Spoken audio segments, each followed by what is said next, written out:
நம்முடைய சபையினுடைய குறிக்கோள் அல்லது நோக்கம் அப்படின்னு சொல்லி பார்த்தீங்கன்னா, வியாதி இல்லாத வாழ்க்கை, கடன் இல்லாத வாழ்க்கை, சண்டை இல்லாத சமாதானம் நிறைஞ்ச ஒற்றுமையான ஒரு குடும்பம். இதுதான் நம்முடைய சபையினுடைய லக்கு, தரிசனம். அல்லேலூயா. ஆமாம், நமக்கு நிறைய ஆத்துமாக்கள் வரணும், அதெல்லாம் நமக்கு இருக்குது ஒரு பக்கம். ஆனால் ஒரு 1000 பேர்த்த கூட்டி வச்சுக்கிட்டு அதில் 900 பேர் கடை வாங்கிட்டு இருக்கிறாங்க, 800 பேர் வியாதியாக இருக்கிறாங்க. ஒரு 700 குடும்பத்தில் எப்போ பார்த்தாலும் சண்டையும் பஞ்சாயத்துமாக ஓடிக்கிட்டு இருக்குது. அந்த 1000 பேர்த்த வச்சு என்ன பிரயோஜனம்? இந்த சமுதாயத்துக்கு என்ன மாற்றத்தை கொண்டு வர முடியும்? அவங்களால முடியாது. ஆகவே நமக்கு நிறைய பிள்ளைகள் தேவை. ரட்சிக்கப்படுகிறவர்கள் அனுதினமும் சபையில் சேர்க்கப்படணும். அதெல்லாம் நம்முடைய குறிக்கோள்கள், நம்முடைய ஆசைகள், நம்முடைய விருப்பம், நம்முடைய ஜெபம். ஆனால் அதே நேரத்தில் இப்போ சபையில் இருக்கிற பிள்ளைகளுடைய வாழ்க்கையில் மாற்றம் வரணும். ஆமென், அல்லேலூயா. ஆமாம், அதை மனதில் வைத்து நான் சில காரியங்களை ஆண்டவருடைய சமூகத்தில் ஜெபிக்கும்போது கடவுள் எனக்கு உணர்த்தின சில காரியங்களை, என்னோடு பேசின காரியம்னு சொல்லலாம், எனக்கு உணர்த்தின காரியம்னு சொல்லலாம். நான் பைபிள் படிக்கும்போது எனக்குள்ளே வந்த தாட்டு, இதையெல்லாம் வச்சு நான் உங்கள் கூட சில மணித்துளி நேரம் நான் பேச விரும்புகிறேன். முதலாவது, நம்முடைய வாழ்க்கையில் கடன் இருக்கக்கூடாது. கடன் இருக்கக்கூடாதுன்னா நமக்கு என்ன வரணும்? வருமானம் வரணும், பணம் வரணும். நல்லா ஒன்றை மட்டும் மைண்டில் நல்லா பதிவு பண்ணிக்கங்க. நான் ரொம்ப கஷ்டப்பட்டு ரொம்ப பாடுபட்டு உழைச்சாதான் எனக்கு வருமானம் அப்படின்னு நினைக்கிற நினைவை தயவு செஞ்சு மாற்றிடுங்க. அல்லேலூயா. ஆமாம், கர்த்தரின் ஆசீர்வாதமே ஐஸ்வர்யத்தை தரும். நல்லா புரிஞ்சுக்கணும், எது நமக்கு ஐஸ்வர்யத்தை தரும்? ஆமாம், நீங்கள் அப்படியே ராத்திரி பகலாக நான் பாடுபடணுங்க, அப்படியே பம்பரமாக சுற்றணுங்க, நாய்படாத பாடுபடணுங்க அப்படிங்கிறதெல்லாம் சாபத்தினுடைய விளைவுகள். என்னதுங்க? அந்த மாதிரிலாம் அதுக்காக பாடுபடாமல் வீட்டில் படுத்துருக்கணும்னு நான் சொல்ல வரல. நீங்கள் வேலை செய்யணும், வேலைக்கு போகிற நேரத்துக்கு என்ன பண்ணணும்? வேலைக்கு போகணும். சம்பாதிக்கிறதுக்கு பலன் இருக்கிற வரைக்கும் நீங்கள் என்ன பண்ணணும்? ஏதாவது ஒரு வேலை செய்யணும். வேலை செய்யாமல் வீட்டில் உட்காந்துருந்தா வருமானம் வராது. ஆனால் அது நீங்கள் செய்கிற வேலையை கர்த்தர் என்ன பண்ணணும்? ஆசீர்வதிக்கணும். அதுதான் முக்கியம். நீங்கள் செய்கிற வேலையை கர்த்தர் ஆசீர்வதிக்கும் போது அந்த வேலையில் கர்த்தர் கூட இருக்கிறார் என்பதை உங்களுக்கு யார் வேலை கொடுத்துருக்குறாங்களோ அவங்க உணரணும். அதுதான் ரொம்ப முக்கியம். உங்களுக்கு வேலை, நீங்கள் சுயமாக ஒரு வேலை தொழில் செய்யலாம், சுயமாக நீங்கள் சம்பாதிக்கலாம். அப்போது அந்த சம்பாத்தியத்துக்கு சில நபர்கள் உங்களுக்கு மூலதனமாக இருப்பாங்க. ஒரு மளிகை கடை வச்சுருக்கீங்க அப்படின்னு சொன்னால் அதுக்கு எது மூலதனம்? உங்களுடைய பணம் இல்லை, நீங்கள் வாங்கி வச்சுருக்கிற பொருள் இல்லை, நீங்கள் உங்ககிட்ட வர்ற கஸ்டமர்ஸ். அப்போ அந்த கஸ்டமர்ஸுடைய கண்களில் உங்களுக்கு என்ன கிடைக்கணும்? தயவு கிடைக்கணும். அப்போ வேறு கடைக்கு போகாமல் அவங்க இன்னும் 4 பேர்த்து அவங்க என்ன பண்ணணும்? உங்கள் கடைக்கு கூட்டிக்கிட்டு வரணும். அப்போ நீங்கள் முதலீடு போடுறதுனாலையோ, நீங்கள் பிரயாசப்படுறதுனாலையோ, நீங்கள் கஷ்டப்படுறதுனாலையோ உங்கள் வருமானம் கூட போகிறதில்ல. உங்கள் கஸ்டமர்ஸ் அதிகமாகும் போது உங்களுக்கு வருமானம் என்ன பண்ணும்? தானாக கூடும். இப்போ நீங்கள் ஒரு இடத்துல வேலை செய்கிறீங்க, ஒரு நாளைக்கு 300 ரூபா தான் நான் ஃபிக்ஸ் பண்ணி வச்சுருக்காங்க. ஆனால் கர்த்தர் உங்கள் கூட இருப்பாருன்னா, நான் சொல்கிறது மூளை ஏற்றுக்கவே ஏற்றுக்காதுங்க. ஆனால் ஆவி மனிதனில் நீங்கள் சிந்திக்கணும். 300 ரூபா தான் உங்களுக்கு ஃபிக்ஸ் பண்ணியிருக்காங்க. அங்கே ஒரு 20-30 பேர் நீங்கள் வேலை செய்கிறீங்க. உங்கள் எல்லாருக்குமே எவ்வளோ தான் தர்றாங்க? 300 தான் தர்றாங்க. அப்போ என் வருமானம் எப்படி சார் கூடும்? என் வருமானம் எப்படி ஆசீர்வதிக்கப்படும்? அப்படின்னா அந்த வேலை கொடுக்குற முதலாளிக்கு தெரியணும் கர்த்தர் உங்கள் கூட இருக்கிறாரு. இந்த அம்மா இந்த ஐயா என்னைக்கு வேலைக்கு வரலையோ அன்னைக்கு நம்ம கம்பெனியில் சரியாக செயல்பட மாட்டேங்குது. இவர் லீவ் போட்டார்னாவே கம்பெனியில் 1008 பிரச்சனை வருது. அப்போ இந்த ஆளாக தான் கம்பெனி என்ன ஆகுது, ரன் ஆகுது, பிஸ்னஸ் ரன் ஆகுது. ஆகவே இவங்களை விடக்கூடாது அப்படிங்கிற ஒரு எண்ணம் வந்துச்சுன்னு சொன்னால் அவங்க மனசில் நிச்சயமாக உங்களுக்கு கொடுக்கணுங்கிற எண்ணமும் வரும். இதெல்லாம் யார் செய்வா? கர்த்தர் தான் செய்ய முடியும். மனுஷனால் இது செய்ய முடியாது. நீங்கள் முயற்சித்து உங்கள் முயற்சினால் நீங்கள் ரொம்ப நல்லவங்களாக நடக்கிறதுனால எல்லாம் உங்கள் முதலாளியினுடைய திருப்தியை பெற்றுக்கொள்ளவே முடியாது. இன்னும் கசக்கி தான் என்ன பண்ணுவாங்க, புழிஞ்சு சாறு எடுக்க பார்ப்பாங்க. ஆனால் கர்த்தர் உங்களோடு இருந்தால், நீங்கள் வந்தால் போதும், நீங்கள் வந்து உட்கார்ந்துருந்தா போதும், எங்கள் கம்பெனி என்ன ஆகுது, ரன் ஆகுது, ஆசீர்வாதமாக இருக்குது. யோசேப்பின் நிமித்தம் போத்திபாருடைய வீட்டை கர்த்தர் ஆசீர்வதிச்சாருன்னு யார் கண்டுபிடிச்சா? போத்திபார் கண்டுபிடிச்சான். அதனால் அது எல்லாத்தையும் நம்பி அவங்க கையில் என்ன பண்ணாருங்க, ஒப்பு கொடுத்தார். அதுபோல் யோசேப்போடு கர்த்தர் இருந்தது போல் கர்த்தர் உங்க கூட இருக்கணும். அல்லேலூயா. அப்போ உங்கள் வாழ்க்கையில் நிறைய மாற்றங்கள், உங்களுடைய உணர்வுகளில் மாற்றங்கள், உங்களுடைய சிந்தனையிலே மாற்றங்கள் உருவாகும் போது நம்முடைய வாழ்க்கை நிச்சயமாக மாறும். ஆமென். அல்லேலூயா. சரி, இந்த வியாதியில் இருந்தும் கடன் பிரச்சனையில் இருந்தும் நாம் எப்படி வெளியே வர்றது? முதலாவது காரியம், கடன் பிரச்சனையில் இருந்தோம், வியாதியில் இருந்தோம், நாம் எப்படி வெளியே வர்றது? ஏன்னா புது வருஷத்துக்குள்ளே போகும்போது இந்த வருஷத்தினுடைய கடைசியில் நாம் நமக்கு என்ன பண்ணிக்குவோம், கொஞ்சம் ஆராய்ந்து பார்த்து சரி பண்ணிக்க வேண்டிய விஷயத்தை சரி பண்ணுவோம். நிறைய பேசியிருக்கிறேன் சரி பண்ணுற வேண்டிய விஷயத்தை. ஆனால் நீங்கள் எப்படி நினைக்கிறீங்கன்னு எனக்கு தெரியல. இன்றைக்கி என்னமோ கேட்டுட்டு போகிற ஒரு செய்தி மாதிரி நினைக்கிறீங்களா, வாழ்க்கையில் கடைபிடிக்கணும்னு நினைக்கிறீங்களான்னு எனக்கு தெரியல. என்னம்மா அதை நடுவான் இருக்கிற ஏசி ஆஃப் பண்ணிடும்.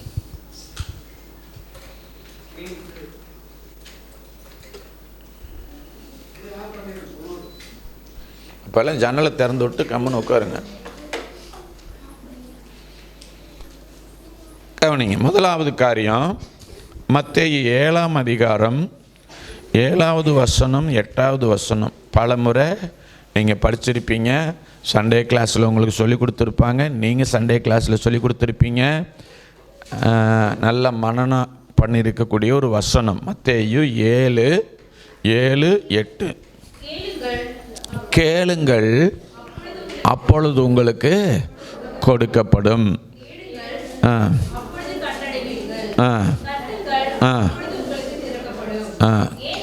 ஏனென்றால் கேட்கிறவன் எவனும் பெற்றுக்கொள்கிறான், தேடுகிறவன் கண்டடைகிறான், தட்டுகிறவனுக்கு திறக்கப்படும். நல்லா கவனிங்க. 3 காரியம். ஒன்று, முதலாவது என்ன செய்யணுமா, கேட்கணுமா. என்ன பண்ணணும், கேட்கணும். 2வது காரியம் என்ன பண்ணணும், தேடணும்.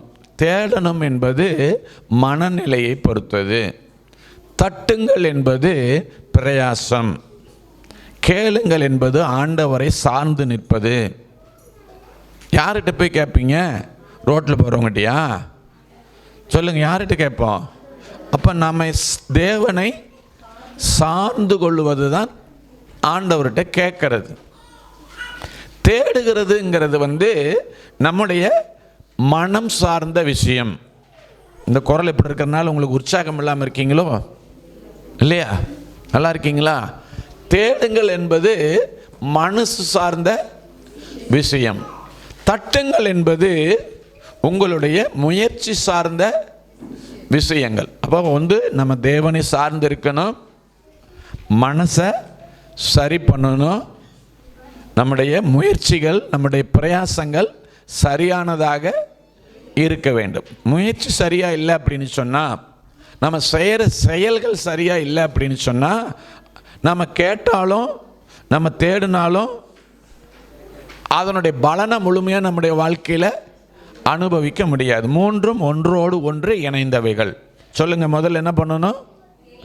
கேட்கணும், அப்புறம் தேடணும், அப்புறம் தட்டணும். சரி, நாம் இப்போ கேட்குற காரியங்களை குறித்து நாம் பேசுவோம், கவனிப்போம். ஆமாம். எப்படி கேட்கணும் அதுதான் ரொம்ப முக்கியம். யாருக்கிட்ட கேட்கணுங்கிறது உங்களுக்கு நல்லா தெரியுது. உங்கள் தேவைகளை, இப்போ தேவை என்ன? வியாதி நேரத்தில் உங்களுக்கு தேவை என்ன? சுகம்.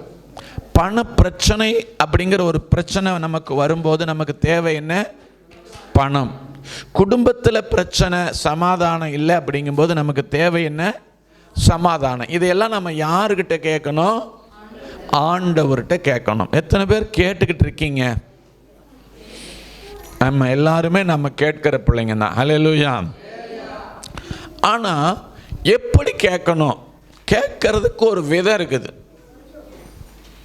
இப்போ நீங்கள் உங்கள் வீட்டில் ஒருத்தர்கிட்ட கேட்குறீங்க. உங்கள் வீட்டில் யாருக்கிட்டையாவது ஒரு பொருள் ஒன்று உங்கள் ஆசிரியர்கிட்ட போய் ஒன்று கேட்குறீங்க.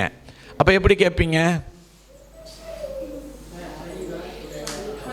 நீங்கள் ஒரு ஸ்டூடெண்ட்டாக நினச்சிட்டு தான் போய் என்ன பண்ண முடியும்? ஒரு ஆசிரியர்கிட்ட கேட்க முடியும். சரி, இப்போ இதே ஒரு கலெக்டர்கிட்ட போய் கேட்குறீங்க. அப்போ எப்படி போய் கேட்பீங்க?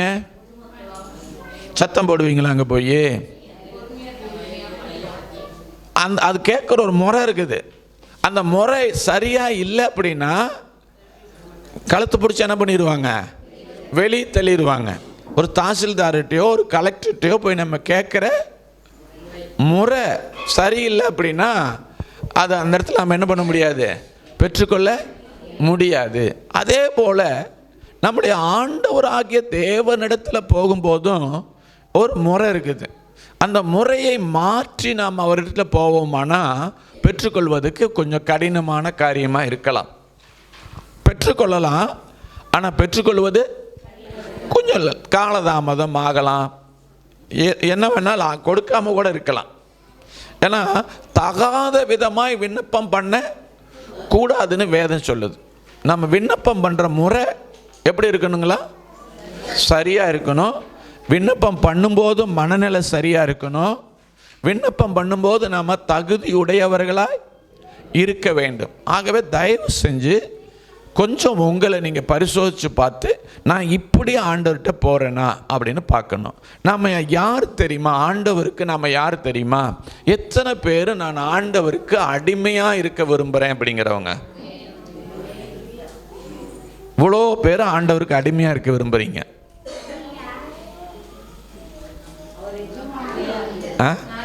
ஆண்டவர் பிள்ளையா உங்களை பார்க்குறாரு. அப்படி போது நீங்கள் அடிமை அப்படின்னா எப்படி போய் கேட்பீங்க? ஆண்டவரே எப்படியாயினும் எனக்கு செய்யுங்கப்பா, எப்படியாயினும் எனக்கு இதை தாங்க ஆண்டவரே அப்படின்னு. சில நேரங்களில் பார்த்தீங்கன்னா நமக்கு தாரதாரையாக கண்ணில் என்ன வந்துடும்? கண்ணீர் வந்துடும்.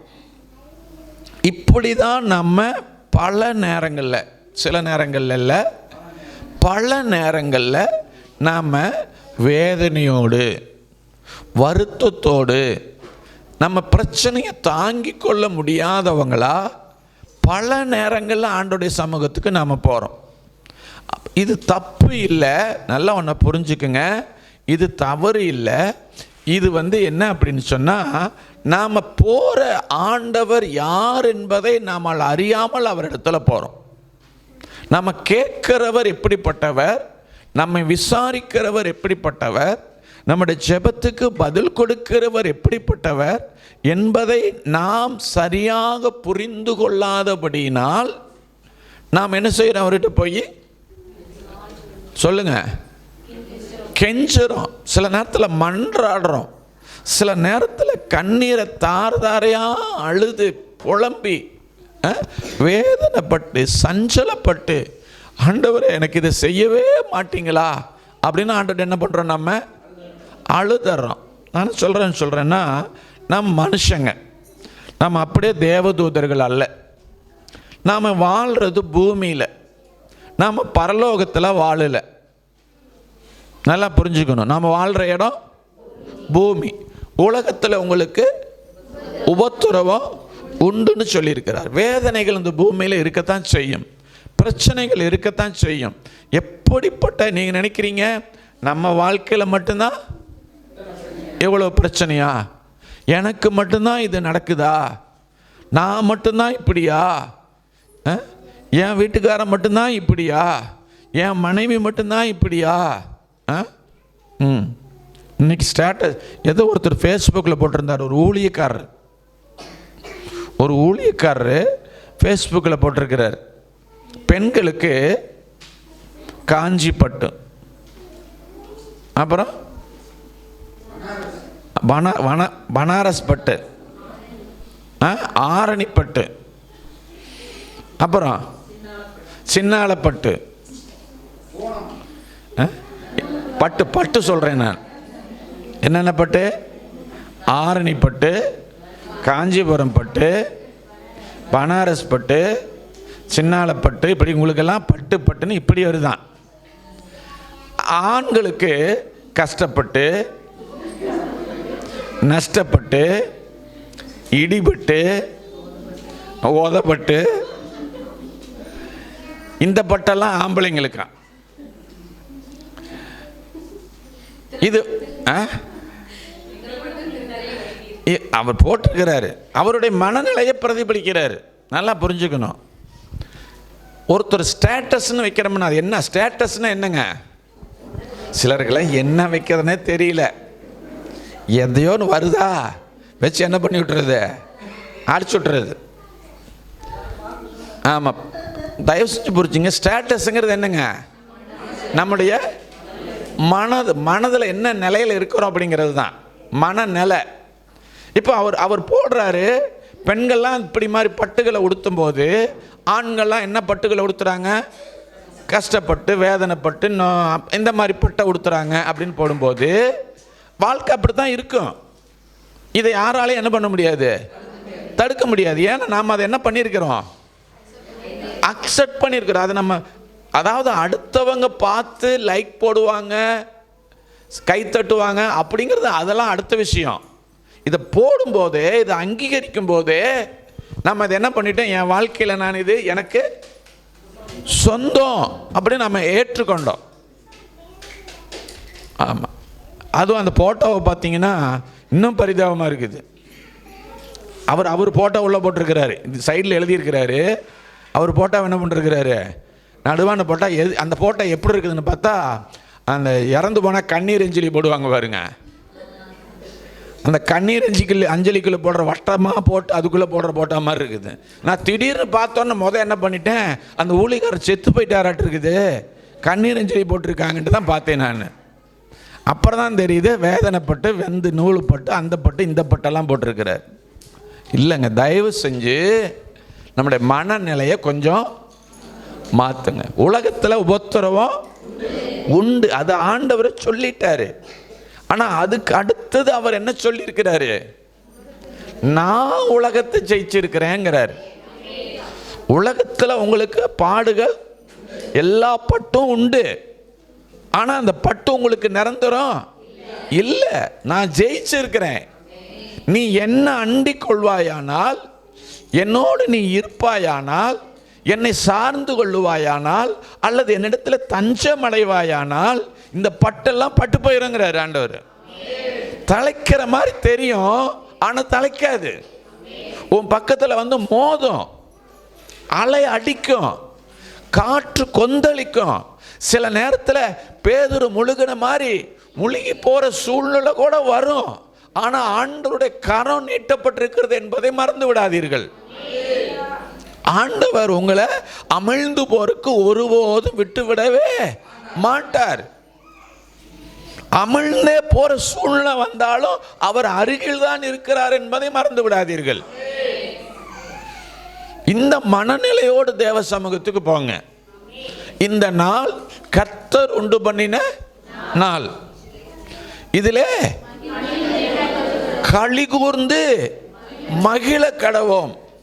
அந்த நாளில் வேதனை இருக்கும், அந்த நாளில் புறக்கணிப்பு இருக்கும், அந்த நாளில் ஏமாற்றங்கள் இருக்கும், அந்த நாளில் தோல்விகள் வரும், அந்த நாளில் ஏச்சு பேச்சுக்கள் வரும். ஏன்னா நம்ம எங்க வாழ்றோம்? பூமியில. இது எல்லாம், இந்த பிரபஞ்சத்துக்குரிய காரியங்கள் எல்லாமே இந்த பூமியில நம்மளை என்ன பண்ணும்? தாக்கும். ஆனா அது எங்க போகக்கூடாது? இருதயத்துக்குள்ள போகக்கூடாது.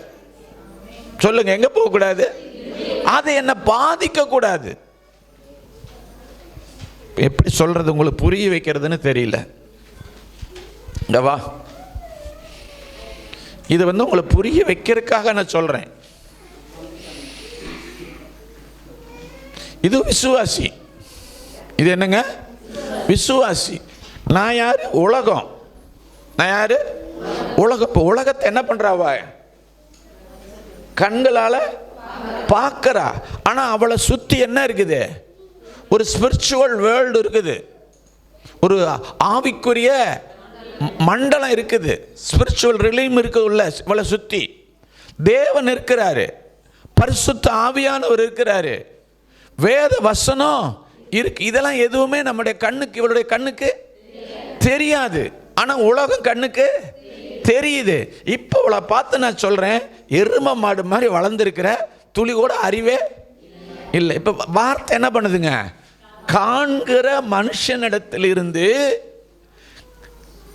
கேட்கிற ரீதியில ஐம்புலன்கள்ல ஒன்னாகிய காது வழியா உள்ள செய்யுது. என்ன செய்யுது? உள்ள போகுது. இப்ப இந்த வார்த்தையை கேட்டோர்னே இவளுக்கு எப்படி இருக்கும்? என்ன உணர்வு வரும்? என்னென்னமோ வரும். வாய மூடுறா அப்படின்னு சொல்லலாமான்னு, நீ யோக்கியதமாடா அப்படின்னு சொல்லலான்னு தோணும். அல்லது போயும் இந்த ஆளுக்கு நான் பிறந்தேன் பாரு, இந்த ஆளை போய் நான் கட்டிக்கிட்டேன் பாரு, அப்புறம் என்ன போய் இப்படி சொல்லிட்டான். இந்த மாதிரி பல விதமான மனநிலைகள் என்ன செய்யும்? வரும்.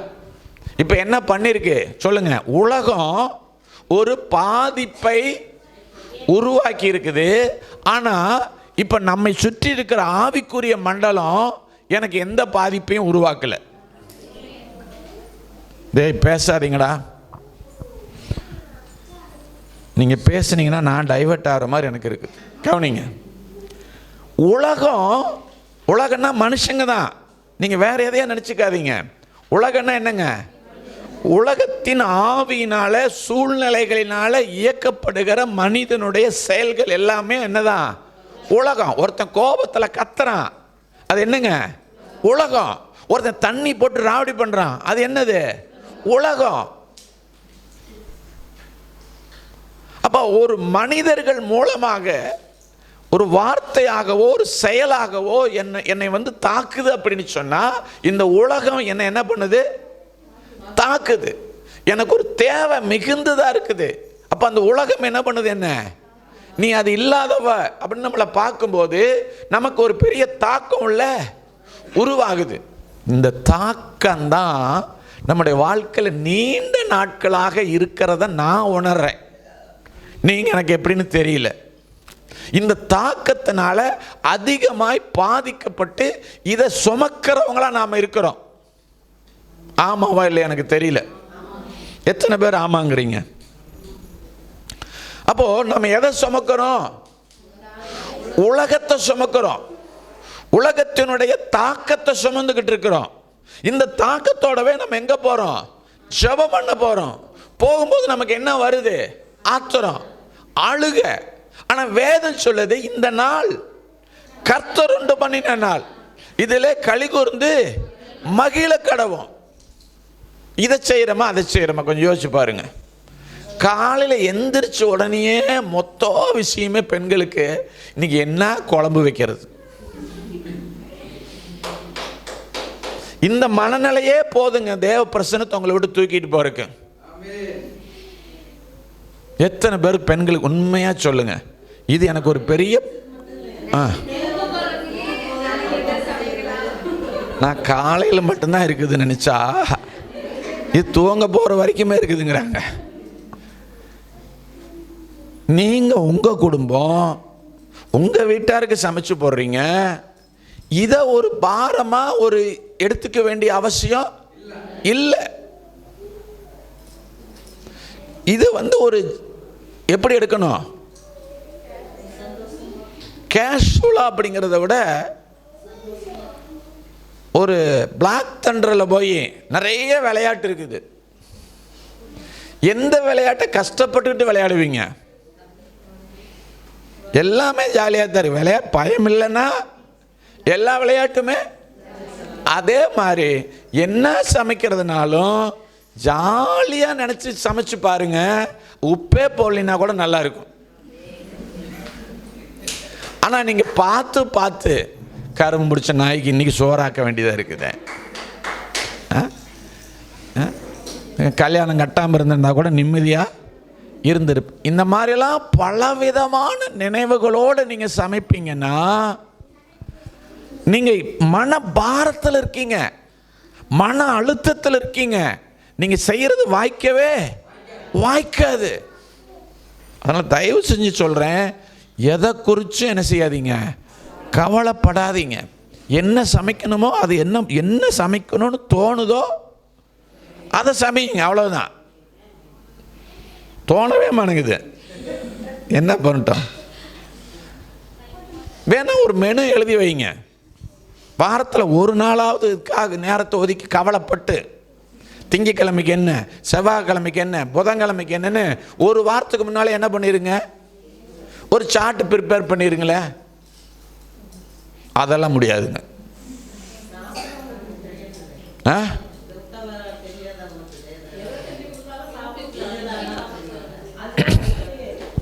அந்த மனநிலை கொண்டு வாங்க. எதை கொடுத்தாலும் சாப்பிட்ற நிலைமை இல்லைன்னா அதுவும் இல்லைன்னு போடுங்க.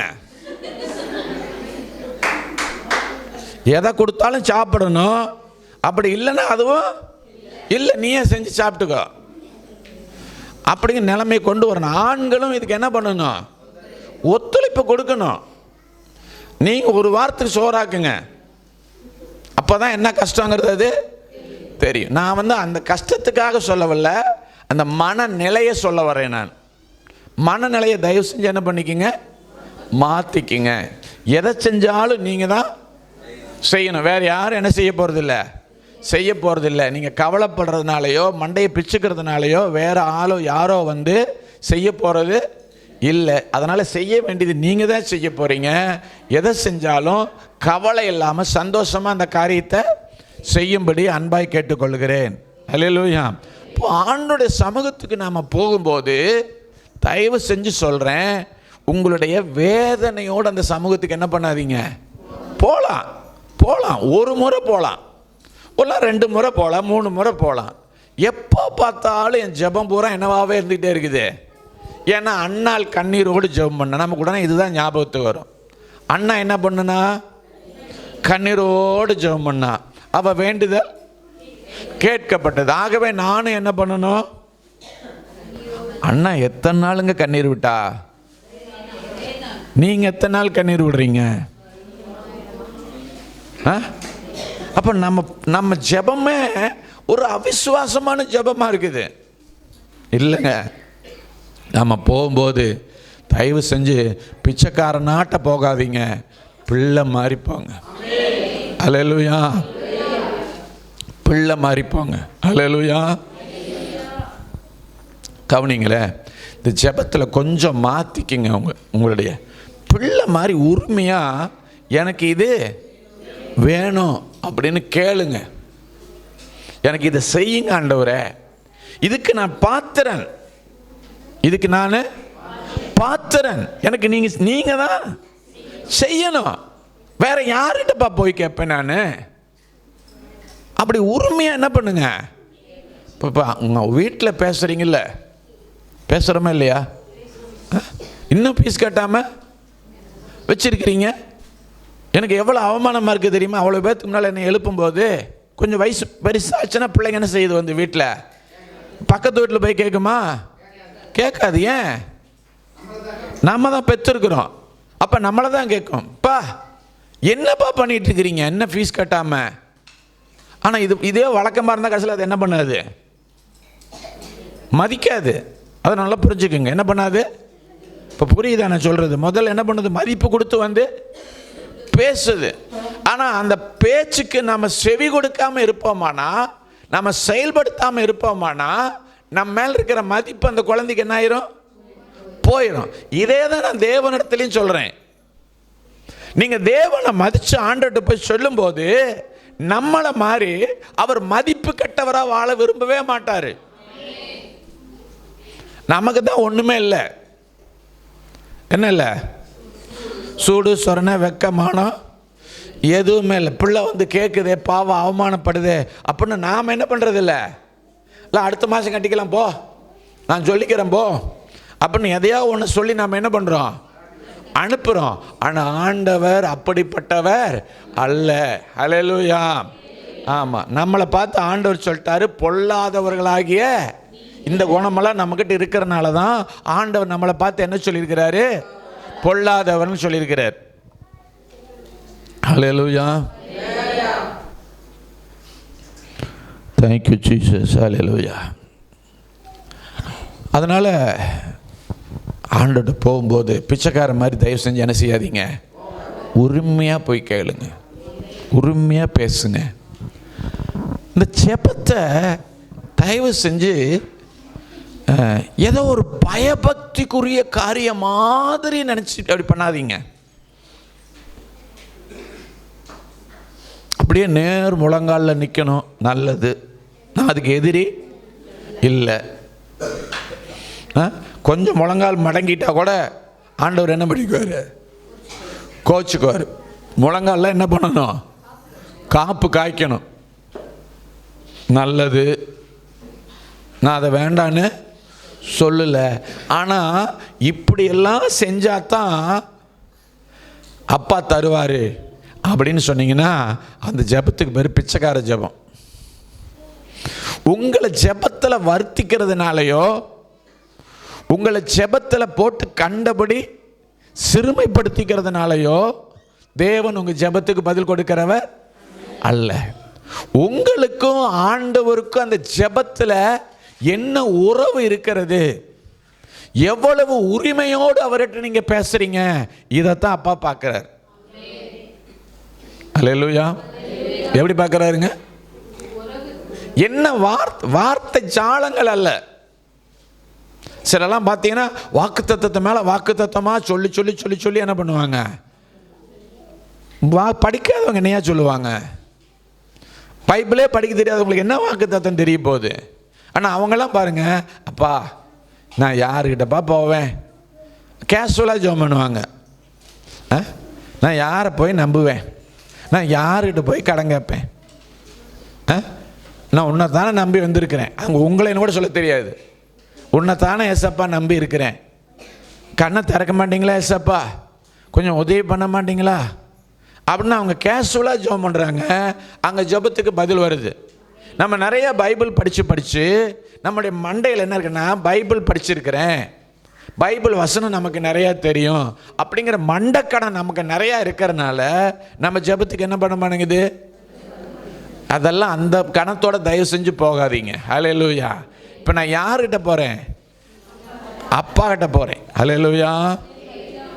சிலர்லாம் இருக்காங்க, வருஷத்துக்கு 2 நாள் 3 நாள் அப்பாவை பார்க்குறதே பெருசு. ஏன்னா அப்பா கப்பலில் போயிட்டுருக்கிறார், ஏன்னா அப்பா வெளிநாட்டில் வேலை செய்கிறார். அந்த குழந்தைங்களாம் என்ன பண்ணும்? பாவம், அப்பாவை பார்க்க முடியாது. அந்த குழந்தைய நிலைமை என்னன்னு சொல்லுவோம்? பாவம்னு சொல்லுவோம்னா கொடுத்து வச்சவன்னு சொல்லுவாங்களா?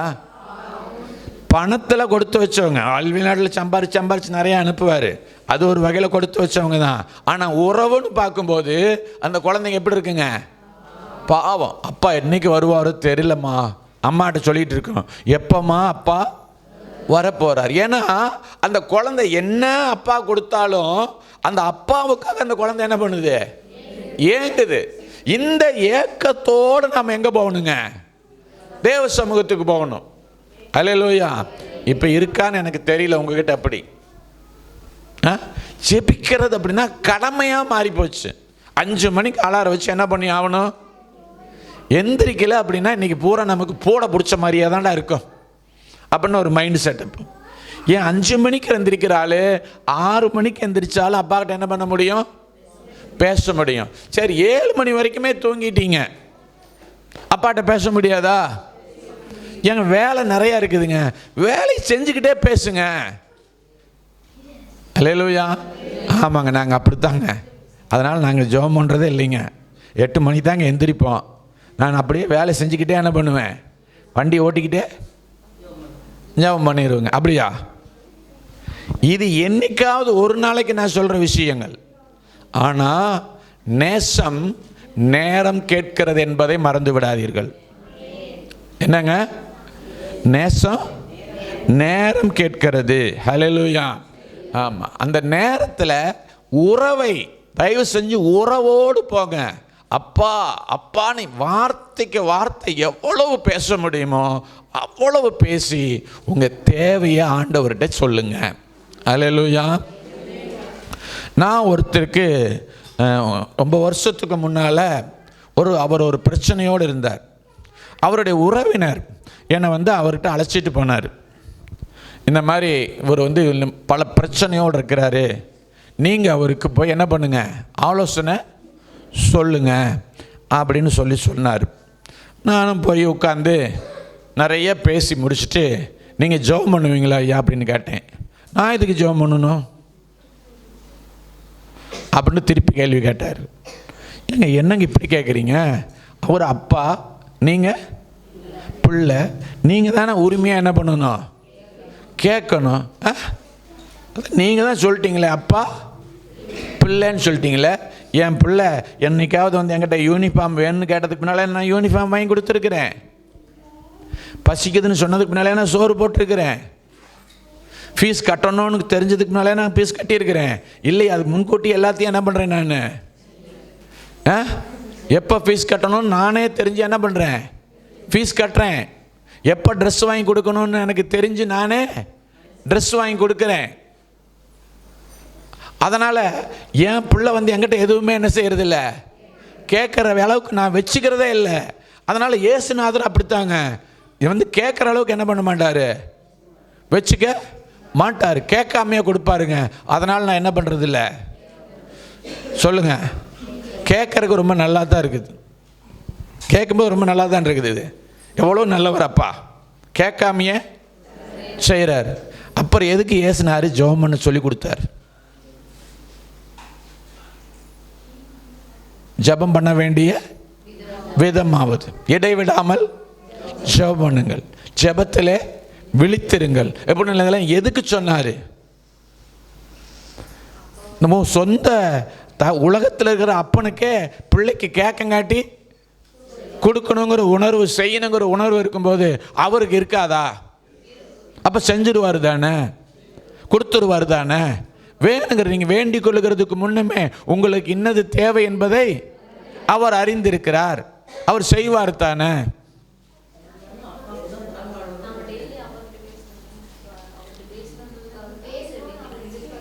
பேசணும்னு அவர் என்ன பண்ணுறாருங்க, எதிர்பார்க்கிறார். நான் ஒரு காரியத்தை அதில் கற்றுக்கிட்டேன். என்ன பேசணும்னு விரும்புகிறார். உண்மை, உறவு ரொம்ப ரொம்ப முக்கியம். பிள்ளை போய் கேட்கறது மட்டும் வேலை இல்லை, பிள்ளையனுடைய வேலை இல்லை.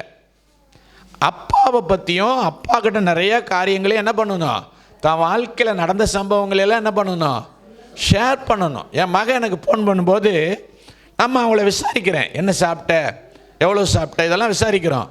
அதோடு நின்று போயிடுறதில்லை. அடுத்து இன்னைக்கு காலேஜில் என்ன நடந்தது அதெல்லாம் சொல்ல சொல்லி என்ன பண்ணுறோம், நம்ம ஒன்றுமே நடக்கலைன்னா அது பொசுக்குன்னு போன மாதிரி இருக்குது.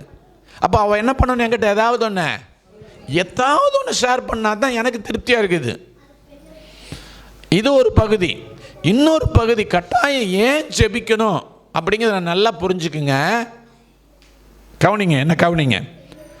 தேவன் வானத்தில் இருக்கிறார். வானம் யாருக்கு சொந்தம்? தேவனுக்கு சொந்தம். பூமியை யார் கையில் கொடுத்துருக்கிறாரு? மனுஷன் கையில் கொடுத்தாரு. சாத்தான் அதை பிடுங்கிட்டான். இப்போ மறுபடியும் ஆண்டவர் இயேசு என்ன பண்ணியிருக்கிறாருங்க, அதை நம்ம கையில் கொடுத்துருக்கிறாரு. நம்புறீங்களா? நம்புகிறோம். இப்போ பூமியில் ஒரு காரியம் நடக்கணும்னா பூமிக்கு எஜமான் யாரு? பிசாசா? இங்கேயோ கவனம் போகுது வேற பக்கம். இங்க ஆதாமுகிட்ட பூமியை கொடுத்தாருங்க. அதை தன்னுடைய பாவத்தினால் என்ன பண்ணிட்டான், இழந்துட்டான். இப்போ இயேசு மறுபடியும் மீட்பை உண்டாக்கி நமக்கு ரட்சிப்பை கொடுத்ததுனால பூமியை யார்கிட்ட கொடுத்துருக்கிறாரு? அப்போ நம்ம பூமியில் தானே வாழ்கிறோம். நம்ம குடும்பம் எங்கே இருக்குது? நம்ம சபை எங்கே இருக்குது? நம்முடைய தேவைகள் எங்கே இருக்குது? பூமியில் தான் இருக்குது.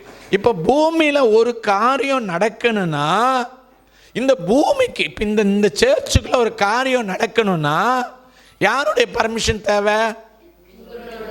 ஏன் என்னுடைய பர்மிஷன் தேவை?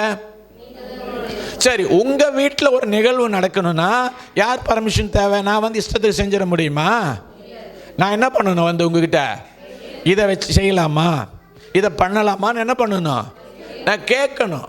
ஒரு ஸ்கூல் இருக்குது, கவர்மெண்ட் ஸ்கூல். அது கவர்மெண்ட் சொத்து யாருக்கு சொந்தம்? பப்ளிக் ப்ராப்பர்ட்டி, பொதுமக்களுக்கு சொந்தம். நான் போய் அங்கே ஃபுட்பால் விளையாட முடியுமா? இல்லை ஒரு மேட்ச் நான் வைக்க முடியுமா? சொல்லுங்க, ஏன் முடியாது? அதுக்கு ஒரு அதிகாரி பொறுப்பில் ஒருத்தர் இருக்கிறார். அப்போ நான் என்ன பண்ணணும்? நான் ஐ கேம்ப் நடத்துகிறேன், நல்ல விஷயம்தான் செய்கிறேன். ஆனால் நான் என்ன பண்ணணும்? அவர்கிட்ட பர்மிஷன் வாங்கணும். ஏன்னா அவர் அதுக்கு அதிகாரி. புரியுதா? இப்போ என்னுடைய வாழ்க்கைக்கு அதிகாரி யாரு?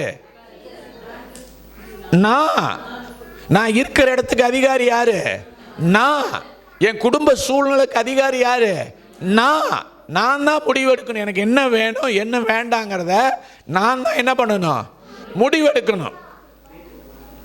ஆண்டவர் தானா என் வாழ்க்கையில் பூந்து செயல்பட மாட்டார். ஏன்னா அதை என் கையில் கொடுத்துருக்கிறாரு. அதை நான் என்ன வாக்கணுங்கிறது யார் கையில் இருக்குதுங்க? என் கையில் இருக்குது. என் வாழ்க்கை என் கையில் இருக்கு. அல்லேலூயா, அல்லேலூயா.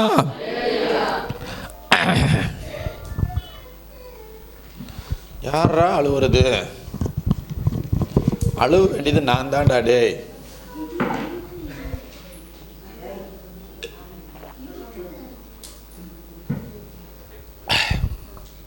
நல்லா கவனிங்க.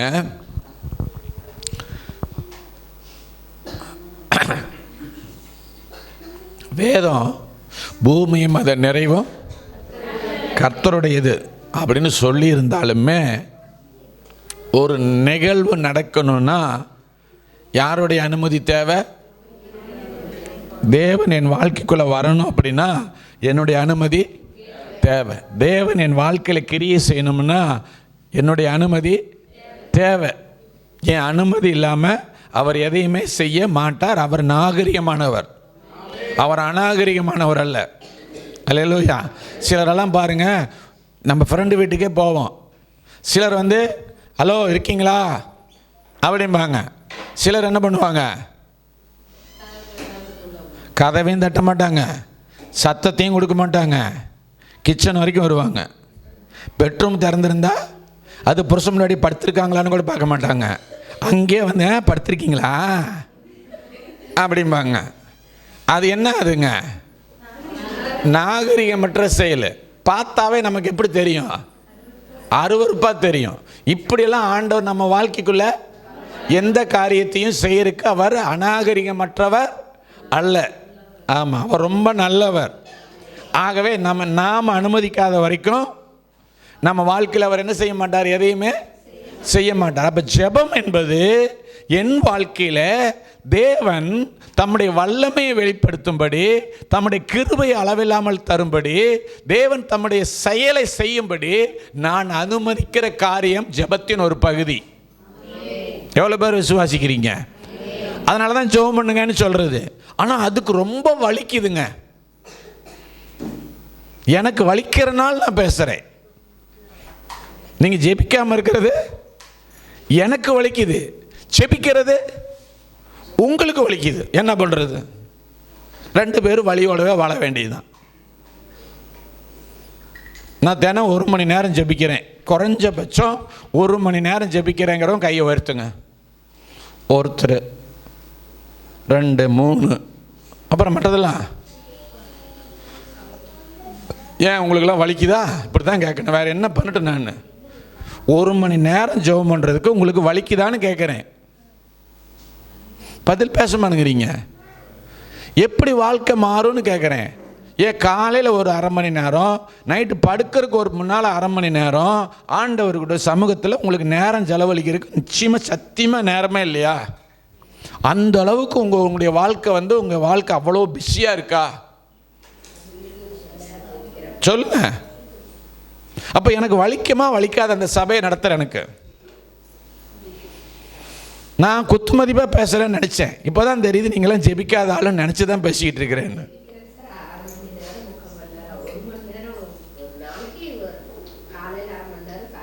அதை தான் நானும் கேட்டேம்மா.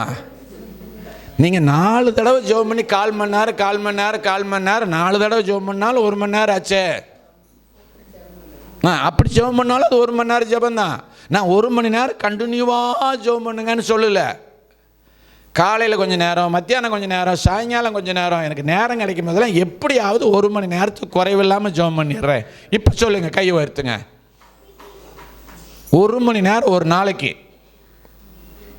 அப்போ கை கம்மியாக தான் இருக்குது.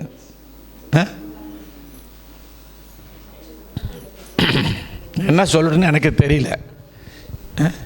எனக்கு வலி அதிகமாகுது இன்னமும். ஆனால் வாழ்க்கை நமக்கு எப்படி இருக்கணும்? பஞ்சுமெத்தையாக இருக்கணும். ரைட்டு, சந்தோஷம். ஆனால் தயவு செஞ்சு நான் உங்களை கையெடுத்து கெஞ்சுறேன். ஜெபம் இல்லை அப்படின்னா நீங்கள் உங்கள் வாழ்க்கையில் தேவன் கிரியை செய்கிறதுக்கு அனுமதிக்காமல் விடாமல் விட்டுக்கிட்டு இருக்கீங்கன்னு அர்த்தம். ஏன் இந்த பிரச்சனை தீரலை? ஏன் இன்னும் இப்போ ஜெபிச்சவங்களாம் கிழிச்சிட்டாங்களா சார்ன்றாதீங்க. நிச்சயமாக நான் சொல்கிறேன், ஜெபிக்காதவங்களோட ஜெபிக்கிறவங்களுடைய வாழ்க்கை நல்லா தான் இருக்குது. இப்போ கையை உயர்த்துனீங்களே ஜெபிக்கிறேன்னு சொல்லி, அப்படியே கொஞ்சம் எந்திரிச்சு நில்லுங்களே பார்க்கலாம். நான் 1 மணி நேரம் ஜெபிக்கிறேன்னு சொல்கிறேங்க, அப்படி எந்திரிச்சு நில்லுங்க. காலையிலையும் சாயங்காலம் மத்தியானம் எல்லாம் சேர்த்து எப்படியாவது 1 மணி நேரம் ஜெபம் பண்ணிடுறேன்னு சொல்கிறவங்க வாழ்க்கை நல்லா இருக்கா மோசமாக இருக்குதாம்மா? நல்லா இருக்குது. உட்காந்துக்கோ. உங்களுக்கு 2024 விட 25 நல்லா இருக்கா மோசமாக இருக்கா? நல்லா இருக்குது. முன்னேற்றம் தெரியுது உங்களுக்கு. நல்லாவே முன்னேறீங்க. அபிஷேகம் பெற்றிருக்கிறீங்க இந்த வருஷத்தில். உங்கள் மக அபிஷேகம் பெற்றிருக்கா. உட்காருங்க. அம்மா, நீங்கள் முன்னேற்றம் அடைஞ்சிருக்கீங்களா?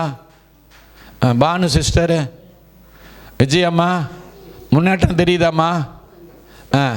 பாரதி அம்மா, ராஜேந்திரனே, என்ன நல்லா இருக்கிறீங்க சொல்லுங்கள். எல்லாருக்கும் தெரியணும், அதுக்காக சொல்கிறேன்.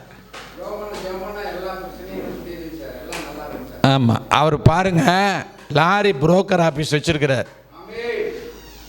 எல்லாரும் ஒரு கட்டடத்தை வாடகைக்கு எடுத்து சேர் டேபிள் போட்டு நாற்காலி போட்டு ஃபேனு போட்டு ஈபி பில்லை கட்டி கடை வாடகை கட்டி அவங்க அப்படி தான் ஆஃபீஸ் நடத்த முடியும். அப்படி தான் நடத்தணும். ஆனால் ஐயா ஒரே ஒரு ஃபோனை வச்சுக்கிட்டே அழகாக நடத்துகிறார். கர்த்தர் நடத்துகிறார். அவங்க வீட்டுக்கு போயிருந்தேன். ஒரு சின்ன இடத்த காமிச்சார். ஒரு டேபிள் போட்டு டேபிள் மேலே பைபிளெல்லாம் அடுக்கி வச்சு, இந்த இடம் தான் நான் ஜெபம் பண்ணுற இடம், இங்கே தான் நானும் ஆண்டவர் சந்திக்கிற இடம்னு சந்தோஷமாக சொல்கிறாரு. இப்போ அது அவருடைய வாழ்க்கையை மாற்றிட்டு இருக்குது. நல்லா இருக்கிறாரு. கை கையில் போடுங்க. உட்காருங்க. நீங்கள் ரூத்து, போன வருஷத்துக்கு இந்த வருஷம் எப்படி இருக்கிறீங்க? கோபி பிரதரு நல்லா இருக்கிறீங்க. அந்த கோபி முன்னேற்றம் தெரிகிற மாதிரி இருக்கா இல்லையா? இப்போ தானே வந்திருக்கிறீங்க, புதுசாக உள்ளே வந்திருக்கிறீங்க. உள்ளே இந்த சபைக்குள்ளே வந்ததுக்கும் இன்றைக்கி இருக்கிற நிலைமைக்கும் மனதளவுலையாவது முன்னேற்றம் தெரியுதா உங்களுக்கு? தெரியுது. ஐயா நல்லா இருக்கீங்க. மேரிம்மா நல்லா இருக்கிறீங்க. ஆசீர்வாதமாக இருக்கிறீங்க. சாந்திமணிம்மா ஆசீர்வாதமாக இருக்கிறீங்க. ரொம்ப இந்த பிள்ளைலாம் நல்லாவே தெரியும் வாழ்க்கையில், நான் பார்க்குறேன். ஸ்தோத்திரம். உட்காருங்கம்மா. அவள் பிறந்த வாழ்க்கையை நான் நினச்சி பார்க்கும்போது பார்த்தீங்கன்னா, என் வாழ்க்கை அவள் வாழ்க்கை இதெல்லாம் நாங்களாம் சோத்துக்கே வழி இல்லாத சிங்கி அடித்த காலம். சொல்கிறனால கோச்சிக்க மாட்டேன், நம்ம என்னையும் சேர்த்து தான் சொல்கிறேன். எத்தனையோ ராத்திரி சோறு இல்லாமல் கிடந்தேன். நான்லாம் ஒருவேளை சோறு கிடையாது. டீச்சர் ட்ரைனிங் முடிச்சுட்டு ஒரு இடத்துட்டு வேலை, ஒரு கிறிஸ்தவர்கிட்ட தான் வேலை செஞ்சேன். டெய்லி 12 ரூபா தான் கொடுப்பாரு. 10 ரூபா காலையிலையும் சாயங்காலம் மத்தியானத்துக்கு சாப்பாட்டுக்கே முடிஞ்சு போயிடும். மிச்சம் 2 ரூபா தான் இருக்கும். அந்த 2 ரூபாயில் ஒரு பண்ணும் ஒரு டீயும் தான் வாங்க முடியும். சாப்பாடெலாம் வாங்கி சாப்பிட முடியாது. இந்த மாதிரி எத்தனையோ நாள் என்ன பண்ணேன் நான், அப்படியெல்லாம் கிடந்தவன் நான்.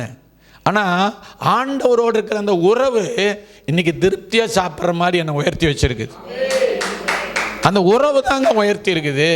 என் வாழ்க்கையில் தேவனை அனுமதிக்க தேவன் என்னை உயர்த்தி கொண்டே இருக்கிறாரு. அல்லேலூயா.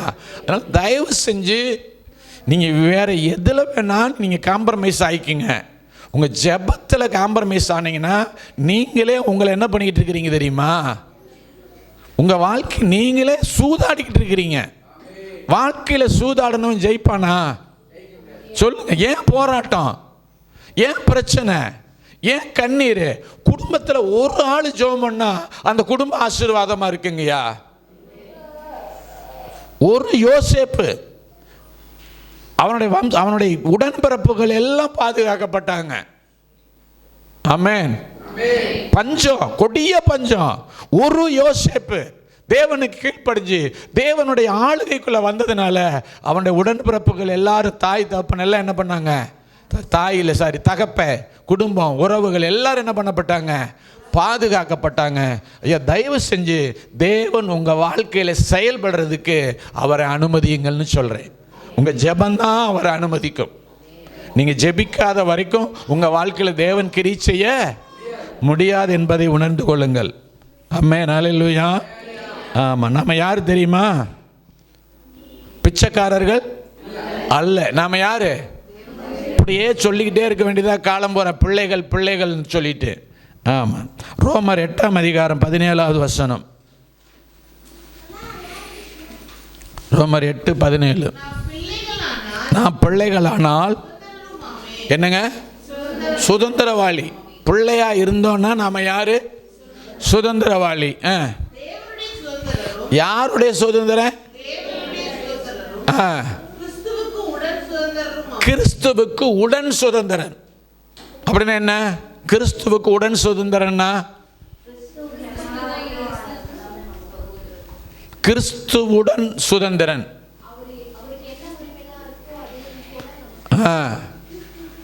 அவர் அப்பான்னு கூப்பிட்டாருன்னா நானும் அப்பான்னு கூப்பிடுவேன். அவர் என்ன மாதிரியெல்லாம் அவர் ஆண்டவர்கிட்ட போக முடியுமோ அது மாதிரிலாம் நானும் போக முடியும். அவர் ஆண்டவர்கிட்ட என்னெல்லாம் கேட்க முடியுமோ அதெல்லாம் நான் கேட்க முடியும். அவரோடு சேர்ந்து நான் சுதந்திரவாளி. அல்லேலூயா. அவர் மட்டும் சுதந்திரவாளி அல்ல, அவரோட சேர்ந்து இணைஞ்சு போகிற பாக்கியம் எனக்கு கர்த்தர் கொடுத்திருக்கிறார். நீங்கள் தனியாக சுதந்திரவாளி இல்லை. இயேசுவை விட்டுட்டீங்கன்னா சுதந்திரவாளி கிடையாது. கடவுள்கிட்ட ஒரு மனுஷனும் போக முடியாது. ஆனால் கடவுள்கிட்ட போகிறேன்னு போய்கிட்டு இருக்கிறானுங்க. உலகத்தில் எத்தனையோ மதங்கள், எத்தனையோ மார்க்கங்கள் இருக்கிறது. அவர்களெல்லாம் கடவுளை நோக்கி போய்கொண்டிருக்கிறார்கள். ஆனால் அவர் கடவுளிடத்தில் போக முடியாது. கடவுளிடத்திலிருந்து ஒன்றை பெற்றுக்கொள்ள முடியாது. ஏனென்றால் நானே வழி சத்தியம் ஜீவன் என்று சொல்லக்கூடியவர் உடன் வருகிறவர் இல்லை, கூட வருகிறவர் இல்லை. அல்லேலூயா. அப்போ உடன் சுதந்திரவாளினா இயேசுவுக்கு என்னென்ன உரிமைகள் இருக்கிறதோ, இயேசுவுக்கு என்னென்ன அவர்கிட்ட பங்கு இருக்கிறதோ அத்தனை பங்குகளும் எனக்கு உண்டு. நான் அவரோடு சேர்ந்து சுதந்திரிக்கிறவன். அவர் இல்லாமல் இல்லை, அவரோடு.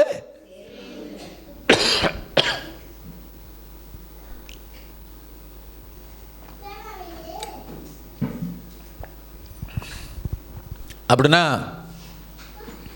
இயேசுவோடு சேர்ந்த சுதந்திரவாளியாக இருக்கணும்னா நீங்களும் இயேசு போல மாறணும். அல்லேலூயா. இயேசு ஜெபம் பண்ணாரா இல்லையா? அவருக்கு என்ன வேலை இருந்துச்சு? ஏம்மா, அவருக்கு சமைக்கிற வேலை இருந்துச்சா? துவைக்கிற வேலை இருந்துச்சா? எந்த வேலையுமே. அதனால் அவர் என்ன பண்ணார்? ஜெபம் பண்ணார். அப்படி தானே? அவருக்கு எந்த வேலையுமே இல்லை. அவர் அப்படியே போக வேண்டியதான், நடந்து போக வேண்டியதான், பிரசங்கம் பண்ண வேண்டியதான், சோகமாக்க வேண்டியதான், வந்து படுத்து தூங்க வேண்டியதான். அவருக்கு டைம் நிறைய கிடச்சிச்சு. அப்படி தானே இல்லையா? இயேசுக்கு இந்த உலகத்தில் வாழும்போது டைம் நிறைய கிடச்சிது இல்லைம்மா? யாரெல்லாம் ஆமாங்கிறீங்க? அவருக்கு டைமே கிடைக்கலங்கிறவங்க, ரொம்ப பிஸியாகவே இருந்தாருங்கிறவங்க, அவர் சொல்லும் போதே சொல்கிறாரு, நரிகளுக்கு குழிகள் உண்டு, ஆகாயத்து பறவைகளுக்கு கூடுதல் உண்டு, மனுஷகுமாரனுக்கோ தலை சாய்க்கிறதுக்கு கூட இடமும் இல்லை, நேரமும் இல்லை. அவ்வளோ பிஸியாக இருந்தார். ஆனால் அவ்வளோ பிஸியை காரணம் காட்டிக்கிட்டு ஜெபிக்கிறதுக்கு அவர் என்ன பண்ணலை? சுணக்கம் காட்டவில்லை. இரவு முழுவதும் ஜெபம் பண்ணார், அதிகாலையில் எழுந்து ஜெபம் பண்ணார். ஏன்னா அப்போ தான் அவருக்கு டிஸ்டர்பன்ஸ் இல்லாத ஒரு நேரம். அவரே ஜெபம் பண்ணியிருக்கும் போது நம்ம ஜெபம் பண்ண மாட்டோம்னு என்னன்னா என்னங்க நம்ம, எனக்கு புரிய மாட்டேங்குது. எனக்கு எதுவுமே இவ்வளோ நாள் பிரசங்கம் பண்ணுறேன், இவ்வளோ வலியுறுத்தி பேசுகிறேன், இவ்வளோ சில நேரத்தில் காட்டமாக பேசியிருக்கிறேன். போன வருந்த 2025 வருஷத்தில் ஜெபம் பண்ணி தான் ஆகணும், கட்டாயமாக ஜெபம் பண்ணணும், தூங்கக்கூடாது, அதிகாலையில் தூங்கக்கூடாது, 6 மணிக்கு மேலே தூங்கக்கூடாது.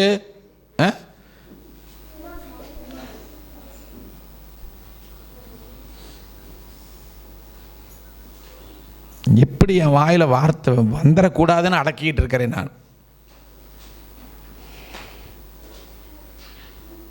கண்டிப்பாக பேசுனா, கண்டித்து பேசுனா பிடிக்க மாட்டேங்குது உங்களுக்கு. தொட்டில் போட்டு தாளாட்டினா சார் ரொம்ப நல்லவர். எத்தனை நாளைக்கு தாளாட்டிக்கிட்டே இருக்கிறது? 1.5 கழுது வயசாகி போயும் அதையும் தொட்டில் போட்டு தாளாட்டினா நல்லாவா இருக்குது? பார்க்கறதுக்கு அசிங்கமாக இருக்காது? நீங்கள் நினச்சிக்கிட்டு இருக்கிறீங்க நான் விசுவாசிக்கிறேன், நான் பைபிள் படிக்கிறேன், நான் சர்ச்சுக்கு போகிறேன், நான் கொடுக்குறேன், நான் எங்கே வந்துடுவேன்? பரலோகத்தில் டாப்புக்கு வந்துடுவேன், மேலே போயிடுவேன். டாப்பு கலந்து போயிடாமா. ஒரு விசுவாசிக்கு அடையாளமே ஜெபந்தான். ஒரு கிறிஸ்தவனுக்கு அடையாளமே ஆணி வேறே ஜெபந்தான். ஆணி வேறே உங்ககிட்ட இல்லை. எப்படி பிரச்சனை ஜெயிப்பீங்க? எப்படி உங்களுக்கு காரியம் கைகூடி வரும்னு நான் கேட்குறேன். நான்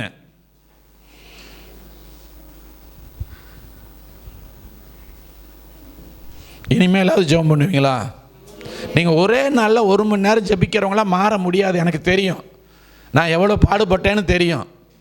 எனக்கெல்லாம் அந்த வயசு ரட்சிக்கப்பட்ட புதுசில் 1 மணி நேரம் 2 மணி நேரம் ஜெபிக்கணும்னு என்னங்க ஆசை இருக்கும். போட்டு முழங்கால் போட்டு 1.5 மணி நேரம் ஜெபம் பண்ண மாதிரி இருக்கும். ஜெபம் பண்ணி முடிச்சுட்டு கண்ணை திறந்து பார்த்தா அந்த பெரிய முள்ள ஒரே ஒரு நம்பர் தான் வந்திருக்கும். அப்படின்னா எவ்வளோ இருக்கும்? 5 நிமிஷம் படாத பாடுபடுவேன். எனக்கு தெரியும் ஜெபிக்கிறதுங்கிறது சாதாரண காரியம் இல்லை. ஆனால் நம்ம வாழணுமா வாழ வேண்டாமா? வாழ்க்கையில் முன்னேறணுமா வேண்டாமா? சாதிக்கணுமா வேண்டாமா? அப்போ வெறி வேண்டாமா? ஒரு வைராக்கியம் வேண்டாமா? அந்த உறவுல நிலைச்சிருக்கணுங்கிற எண்ணம் வேண்டாமா?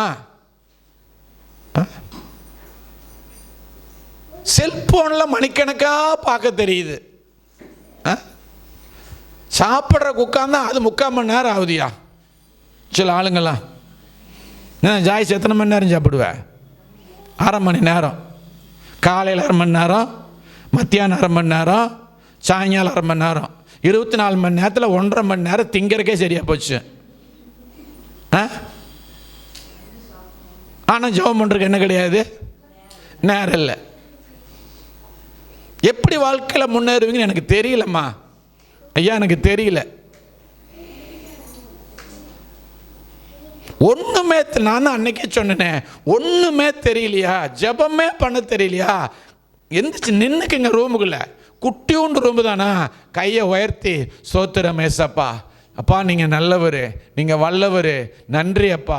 என்ன சொல்ல தெரியாது சொல்லி கையை உயர்த்தி என் வாழ்க்கையை ஒப்பு கொடுத்துட்டேன், என் குடும்பத்தை ஒப்பு கொடுத்துட்டேன், என் பிள்ளைய ஒப்பு கொடுத்துட்டேன், எல்லாம் நீங்கள் பார்த்துக்குங்கப்பா அப்படின்னு எதையாவது ஒன்று சொல்லுங்கம்மா, எதையாவது ஒன்று சொல்லுங்க, செய்யுங்க. அல்லேலூயா. இனிமேலாவது ஜெபம் பண்ணுவீங்களா? 2026 உங்களுக்கு ஜெபிக்கிற ஆண்டா இருக்குமா? ஒரு விசுவாசி குறைஞ்சபட்சம் ஜெபத்தில் 1 மணி நேரமாவது என்ன பண்ணணும், செலவிடணும். ஒரு ஊழியக்காரன் குறைஞ்சபட்சம் முழு நேரம் ஊழியக்காரன்னா 6 மணி நேரம் அவன் ஜெபிக்க பைபிள் படிக்கிறவனா இருக்கணும். இல்லைன்னா இந்த இடத்துக்கு என்ன பண்ணக்கூடாது, வரக்கூடாது. என்னைக்கு என்னால் ஜெபம் பண்ண முடியாது, நிற்க முடியலையோ, என்னைக்கு நான் 6 மணி நேரம் ஆண்டோடைய சமூகத்தில் செலவழிக்க முடியலையோ, அன்றைக்கி நான் ஊழியத்தை மூடிடுவேன், இல்லை யார்கிட்ட கொடுத்துருவேன். அது தேவையில்லை.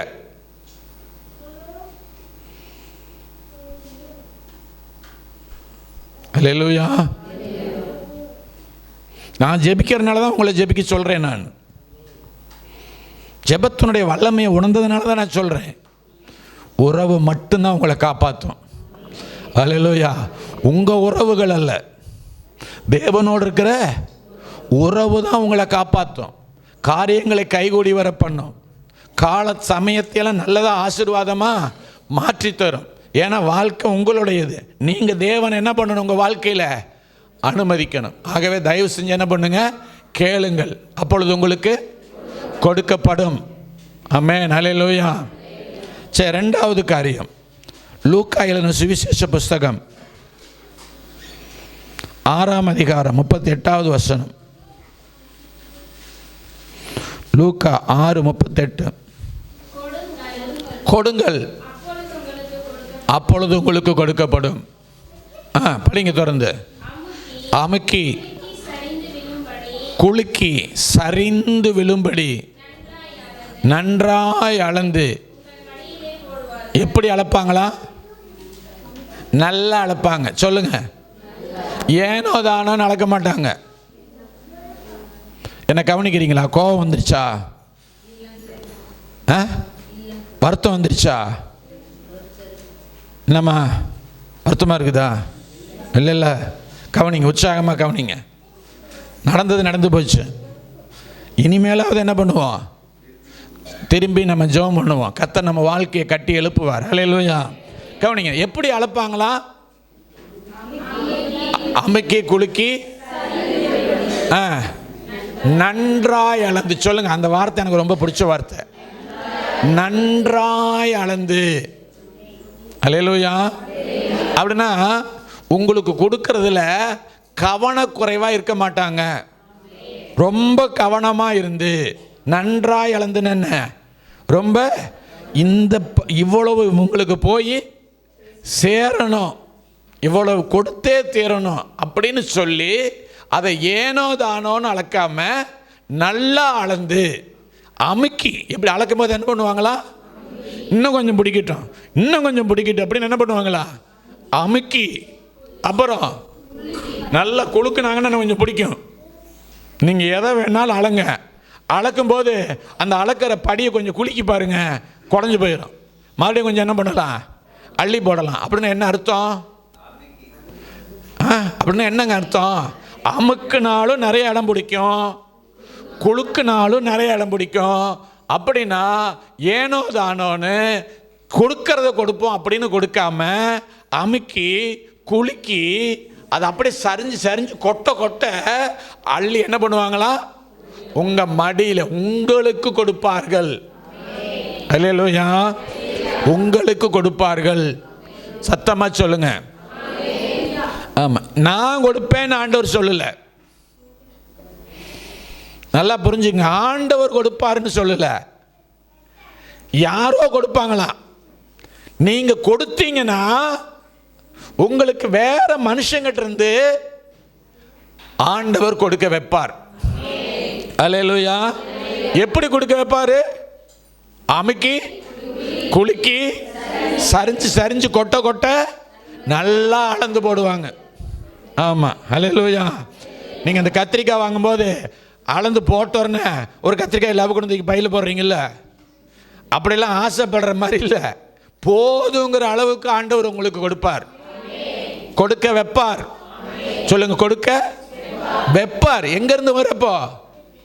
எங்கேருந்துங்க வரும்? இந்த வசனத்திலேருந்து பாருங்கள், எங்கேருந்து வரும்? மனுஷங்கிட்ட இருந்து தான் வரும். மனுஷங்கிட்ட இருந்து தான் வரும். ஆமென்.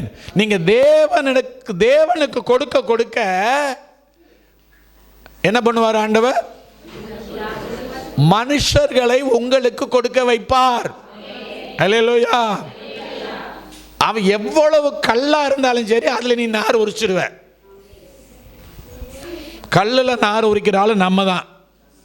சத்தமாலே சொல்லுங்க. கல்லான இருதயத்தையும் கரைக்க வச்சு கொடுக்க முடியாத முதலாளியையும் கொடுக்க வைக்கிற தேவன் நம்முடைய தேவன். அல்லேலூயா. ஆனால் என்ன பண்ணணும்? நாம் அதுக்கு முன்னால் கொடுக்கணும். நாம் கொடுக்கணும். நாம் கொடுக்கிறவங்களா இல்லாத வரைக்கும் நாம் பெற்றுக்கொள்ளுகிறவர்களா மாறவே முடியாது. சரி, யாருக்கு கொடுக்கணும்? யார் கொடுப்பான்னு சொல்லிட்டு இப்போ நான் தேவன் தான் கொடுக்குறாரு. ஆனால் தேவன் நேராக போஸ்ட்மேன் மாதிரி வந்து வீட்டில் கதவை தட்டி என்ன பண்ண மாட்டார்? கொடுக்க மாட்டார். கொடுக்கக்கூடிய மக்களை உங்கள் பக்கம் திருப்புவார். உன் வியாபாரம் ஆசீர்வாதமாக மாறுறதுக்கான மக்களை கர்த்தர் திருப்புவார். நீ சம்பளம் வாங்கிட்டு இருக்கிறீன்னா அந்த சம்பளத்தை உனக்கு தாராளமாக கொடுக்கக்கூடிய நிலைமைக்கு முதலாளியினுடைய மனதை கர்த்தர் மாற்றுவார். விசுவாசிக்கிறீங்களா? ஆமென், ஹல்லேலூயா. இன்கிரிமெண்ட் ஏன் வந்துச்சுன்னா தெரியாது, இன்கிரிமெண்ட் வரும். விசுவாசிக்க முடியாது. ஹல்லேலூயா. போனஸ் ஏன் வந்ததுன்னே தெரியாது, போனஸ் வரும். ஆண்டவர் கொடுப்பாரு. ஹல்லேலூயா. ஏன்னா நீ செய்யறதையெல்லாம் கர்த்தர் என்ன பண்ணுவாருங்க? வாய்க்க பண்ணி, ஏற்கனவே ஆரம்பத்தில் சொன்ன மாதிரி முதலாளிகளுடைய கண்களிலே கர்த்தர் என்ன பண்ணுவாருங்க? தயவை உண்டு பண்ணுவார். போர்த்திபாருடைய கண்களில் தயவை உண்டு பண்ணுவார். பார்வோருடைய கண்களில் தயவை உண்டு பண்ணுகிற தேவன் நம்முடைய தேவன். ஆமென். கவனிங்க, யாருக்கு கொடுக்கணும்?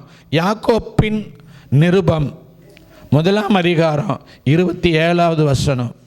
யாக்கோப்பு 1:27. திக்கற்ற பிள்ளைகளும் விதவைகளும் படுகிற உபத்திரவத்திலே. சொல்லுங்க, யார் யாரு? திக்கற்ற பிள்ளைகள், விதவைகள் படுகிற உபத்திரவத்திலே அவர்களை விசாரிக்கிறது. என்ன பண்ணுறதுங்க? விசாரிக்கிறது. நான் எப்படி இருக்கிறீங்கன்னு கேட்குறதா? ஏற்கனவே சொல்லிட்டேன், தேவைகளை சந்திக்கிறதுக்கு தான் பேர் என்னங்க? விசாரித்தல். அப்போ நீங்கள் இந்த உலகத்தில் யாராவது திக்கற்றவங்களா இருக்காங்கன்னு தெரிஞ்சா அவங்களுக்கு நீங்கள் என்ன பண்ணணும்? சொல்லுங்க, உதவி செய்யணும். ஆமென்.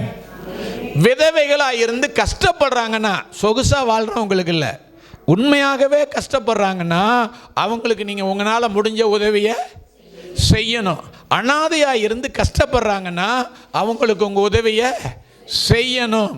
ஆமென், ஹல்லேலூயா. ஆமாம், அது ஒரு காரியம், அவங்களுக்கு நீங்கள் கொடுக்கணும்.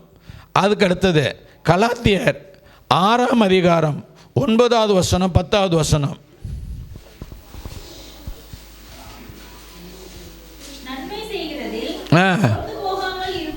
என்னங்க நன்மை செய்யறதுன்னா என்ன? நல்ல விஷயங்களை செய்கிறது. இப்போ அநாத ஆசிரமத்துக்கு உங்கள் பர்த்டே வந்துச்சுன்னா பாஸ்டர் விட்டு குடும்பத்தையும் விசுவாசிகளையும் கூப்பிட்டு தயவு செஞ்சு சோறு போடாதீங்க.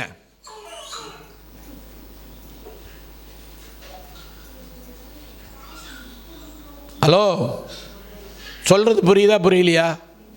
உங்கள் பர்த்டே வந்துச்சுன்னா 500 ரூபாய்க்கு கேக் வாங்கிட்டு வந்து வெட்டி நீங்களும் உங்கள் குடும்பமும் திங்காதீங்க.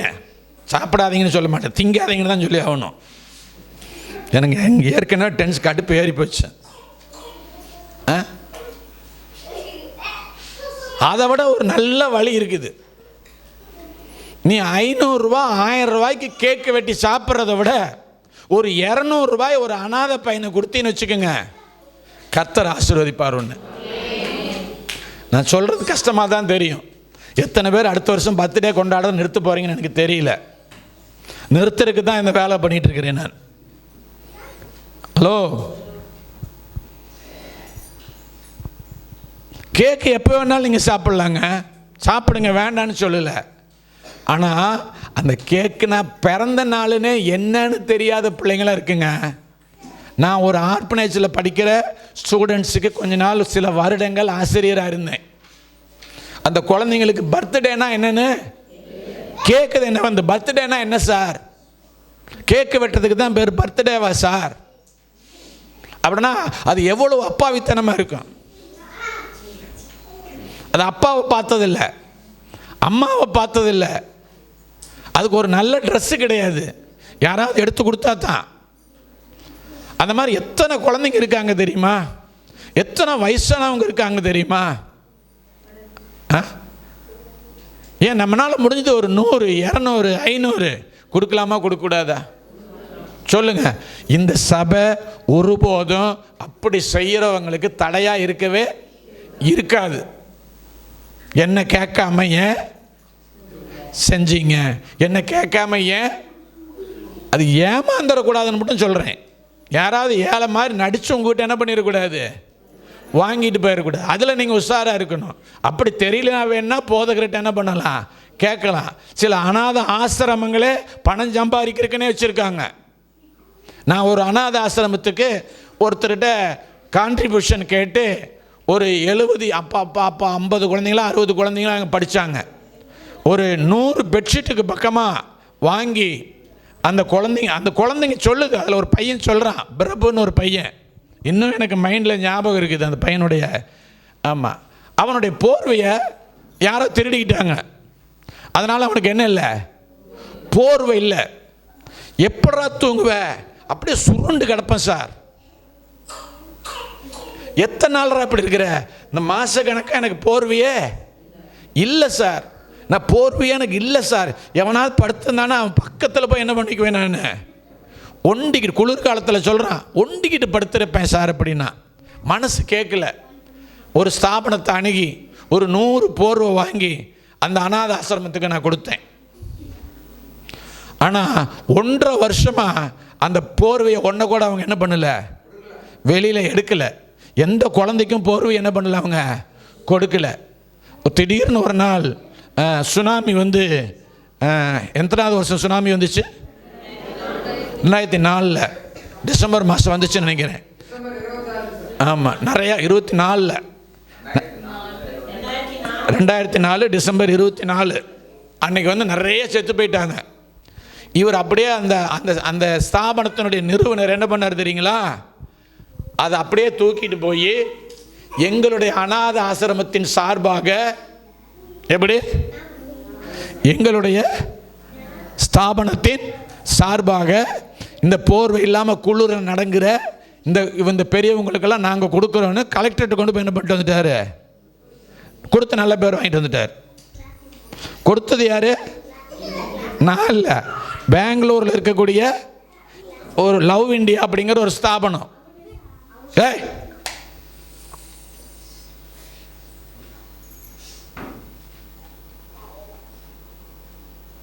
கவனிங்க, இப்படிலாம் ஏமாத்துற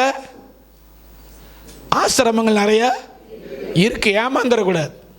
வீடு வீடாக வருவாங்க, நாங்கள் அநாத ஆசிரமம் நடத்துகிறோம், துணி கொடுங்கன்னு கேட்பாங்க. கொடுத்தீங்கன்னா சாயங்காலமே விற்றுருவாங்க. ஏமாந்துடாதீங்க. பில் ரெசிப்ட் அடித்து கொண்டு வராங்க. அநாத ஆசிரமம், ட்ரஸ்ட் நேமு, ட்ரஸ்டினுடைய நம்பரு எல்லாம் போட்டு கொண்டு வரான். 100 200 கொடுத்தீங்கன்னா ஒரு நாளைக்கு 1000 2000 வசூல் பண்ணிட்டு போயிடுறாங்க. அவ்வளோதான், முடிஞ்சு போச்சு. அது அந்த ஆசிரமத்துக்கெல்லாம் என்ன பண்ணுறதில்ல, போகிறதில்ல. இந்த மாதிரி நிறைய போர்ச்செரி நிறைய உலகத்தில் நடக்குது. இவங்களுக்கெல்லாம் கொடுத்தீங்கன்னா உங்களுக்கு பலன் வராது. இவங்கெல்லாம் ஏமாத்துறவங்க. ரொம்ப உலகத்தில் நீங்கள் எப்படி இருக்கணும், புறாவை போல கபடரற்றாக இருக்க வேண்டிய நீங்கள் சர்ப்பத்தை போல வினா உள்ளவங்களாக இருக்கணும். ஃபோன் பண்ணுவாங்க கரெக்டாக, எனக்கு இப்படி தான் தெரியுதில்லை, என் பர்த்டே அன்னைக்கு ஃபோன் பண்ணுறாங்க. 4-5 ஃபோன் வந்துடும். சார் நாங்கள் அநாத ஆசிரமம் நடத்துகிறோம். நான் சொல்லுவேன், நானே ஒரு அநாதையாக தான் இருக்கிறேன், நானே ஒரு அநாதையாக தான் இருக்கிறேன், உனக்கு எங்கேருந்து தர்றது வேணா, என்ன அநாத ஆசிரமத்தில் சேர்த்திக்கோ. இப்படி ஏமாத்துற கூட்டம் ஏராளமாக இன்றைக்கி என்ன ஆயிடுச்சுங்க, பெருகி போயிடுச்சு. அதனால் கவனமாக இருங்கன்னு சொல்கிறேன். ஆனால் உண்மையாக ஒருத்தர் கஷ்டப்படுறாங்கன்னு தெரிஞ்சால் மனசார நீங்கள் என்ன பண்ணணும், தயவு செஞ்சு உங்கள் திருமண நாளில், உங்கள் கல்யாண நாளில் இந்த கேக்கு வெட்டுறதெல்லாம் நிறுத்திவிட்டு என்ன பண்ணுங்க, இல்லை சார் கேக்கு வெட்டலைன்னா கல்யாண நாளை கொண்டாடின மாதிரியே இருக்குது, அதை நான் வெட்டுங்க. அதில் ஒரு பகுதியை யாருக்கு கொடுங்க, ஒரு சின்ன தொகையை, ஒரு 500 ரூபாயாவது, ஒரு 200 ரூபாயாவது, ஒரு 100 ரூபாயாவது என்ன பண்ணுங்க, கொடுங்க. மிஷினரிங்க எவ்வளோ கஷ்டப்படுறாங்க தெரியுமா வட இந்தியாவில். அப்போ இப்போ இந்த ஆட்சியில் ரொம்ப கொடூரம் தெரியுமா. நீங்களாம் யூடியூப்லேயும் சேனல்லையும் பார்த்துருப்பீங்க. மாலில் வச்சுருக்கிற கிறிஸ்மஸ் பொம்மையெல்லாம் போய் உடைக்கிறான். கவனிச்சிங்களா? எத்தனை பேர் கவனிச்சிங்க? பெரிய பெரிய மாலில் அவன் கிறிஸ்தவர்களை கவர்றதுக்காக டெக்கரேஷன் பண்ணி வச்சுருக்கிறான். அதையெல்லாம் போய் உடைக்கிறான்னா கிறிஸ்தவங்களுக்கு எவ்வளோ உபத்திரம் இருக்கும்னு நினச்சி பாருங்க. ஊழியக்காரங்களுக்கு அங்கே வட இந்தியாவில் எவ்வளோ கஷ்டம் இருக்கும்னு நினச்சி பாருங்க. அந்த மாதிரி ஆட்களுக்கு என்ன பண்ணுங்க, கொடுங்க. அப்படி யாருமே தெரியலையா? என்னுடைய கான்டாக்டில் ஒரு ஊழியக்காரர் இருக்கிறார், ஒரிசாவில் ஊழியம் செஞ்சுட்டு இருக்கிறார். பயங்கர சிரமம் சார், நீங்கள் 100 ரூபா கொடுத்தீங்கன்னா 1 லிட்டர் பெட்ரோல் போட்டு நாங்கள் சுவிசேஷம் சொல்கிறதுக்கு போவோம் சாருங்கிறாரு. இந்த மாதிரி பரிதாபமான பெரிய பெரிய ஸ்தாபனத்துக்கெல்லாம் கொடுக்காதீங்க. சத்தியமாக சொல்கிறேன், பெரிய பெரிய ஸ்தாபனத்துக்கு அவங்களுக்கெல்லாம் ஏராளமான பணம் வருது. என்ன பண்ணுறேன்னு தெரியல. ஒரு மிஷினரி பேரை சொல்லி 3 பேர் 4 பேர்த்திட்டு பணம் வாங்குறாங்க பெரிய பெரிய மிஷினரி ஸ்தாபனத்தில். அதனால் இதெல்லாம் உங்களுக்கு தெரிஞ்சால் செய்யுங்க, தெரியலனா என்ன கேளுங்க, நான் உங்களுக்கு என்ன பண்ணுறேன், வழிகாட்டுறேன். ஸ்தோத்திரம். கர்த்தர் நல்லவர். நீங்கள் கொடுத்தீங்கன்னா உங்களுக்கு கொடுக்கிற மக்களை கர்த்தர் எழுப்புவார். அல்லேலூயா. அடுத்து யாருக்கு கொடுக்கணும்? முதல் சொல்லுங்கள், யாருக்கு கொடுக்கணும்? திக்கற்றவங்க. அப்படின்னா ஏன் அனாதைங்க, அப்புறம் விதவிங்க, அப்புறம் மிஷினரியும் அங்கே எப்படி தான் இருக்கிறான், திக்கற்றவங்களாக தான் இருக்கிறாங்க மிஷினரிகளுக்கு. அடுத்து பாருங்கள், பிலிப்பியர் 4ஆம் அதிகாரம் 15-16 வேகமாக வாசிங்க.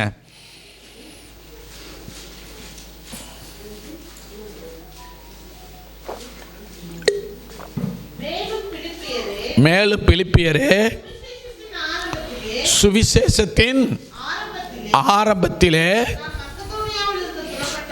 நான் மக்கதோனியாவிலிருந்து புறப்பட்ட போது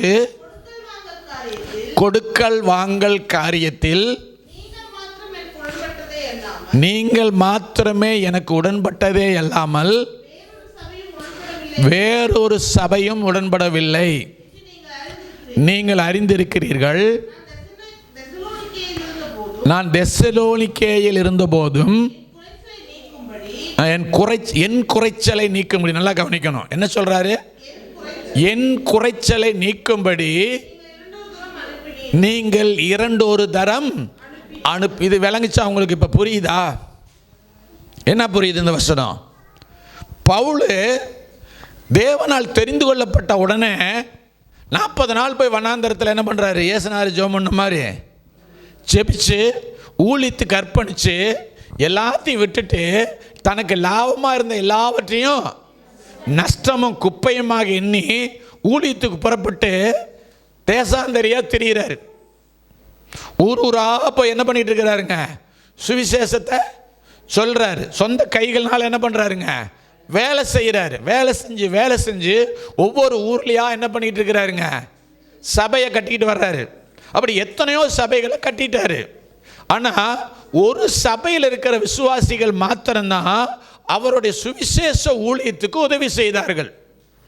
மற்றவங்கெல்லாம் அவர் தான் கையில் வேலை செய்கிறாரு, வேலை வச்சிருக்கிறாரு, அவருக்கு வருமானம் இருக்குதே, சாருக்கு தான் பென்ஷன் வருது, அப்படி நிறைய பேருக்கு மைண்டில் இருக்குது பாருங்க. அந்த மாதிரி பவுலை குறித்தும் மற்ற சபைகளுக்கு என்ன எண்ணம்? அவர் வேலை செய்கிறாரு, அவருக்கு வருமானம் இருக்கு அப்படின்னு நினைக்கிற அந்த நேரத்தில் நல்லா கவனிக்கணும்.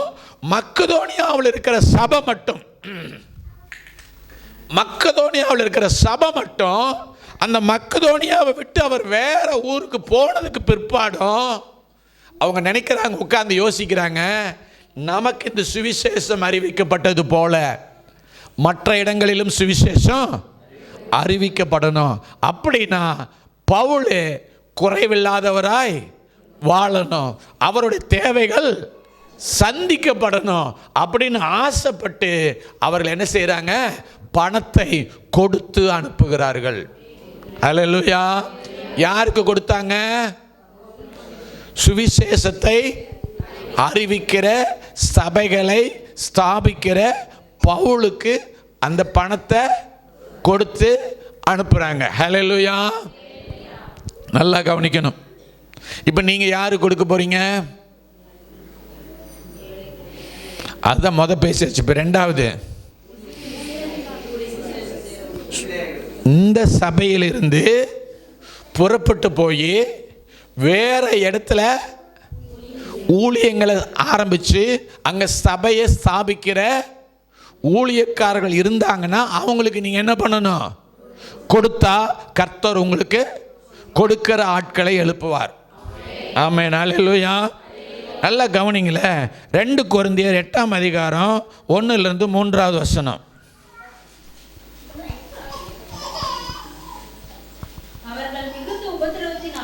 ஒன்றாவது வசனத்திலிருந்து படிமா. அன்றியும் சகோதரரே, மக்கதோனியா நாட்டு சபைகளுக்கு தேவன் அளித்த கிருபையை உங்களுக்கு அறிவிக்கிறோம். எதை அறிவிக்கிறாங்களா? மக்கதோனியா நாட்டு சபைக்கு தேவன் அளித்த கிருபை. சத்தமா சொல்லுங்க, கிருபை. அது என்னன்னு சொல்றாரு அடுத்த வரிசையில். அவர்கள் மிகுந்த உபத்திரவத்தினாலே சோதிக்கப்படுகையில், சாதாரண தரித்திரம் இல்ல, என்ன தரித்திரம்? கொடிய தரித்திரம். எப்படிங்க? சத்தமா சொல்லுங்க. உபத்திரவம் ஒரு பக்கம் சோதிக்குது, இன்னொரு பக்கம் கொடிய தரித்திரம் இருக்குது. ஆனா மனதில் என்ன? பவுல் ஊழியத்துக்கு போயிருக்கிறாரு. இந்த பவுலுடைய குறைச்சல் இருக்குது, அவருக்கு தேவை இருக்குது. அவர் சபைகளை ஸ்தாபித்து கொண்டிருக்கிறார், ஊழியம் செய்து கொண்டிருக்கிறார், சுவிசேஷத்தின் எல்லைகளை விரிவாக்கி கொண்டிருக்கிறார். ஆகவே நாங்கள் அவருக்கு என்ன செய்யணும்?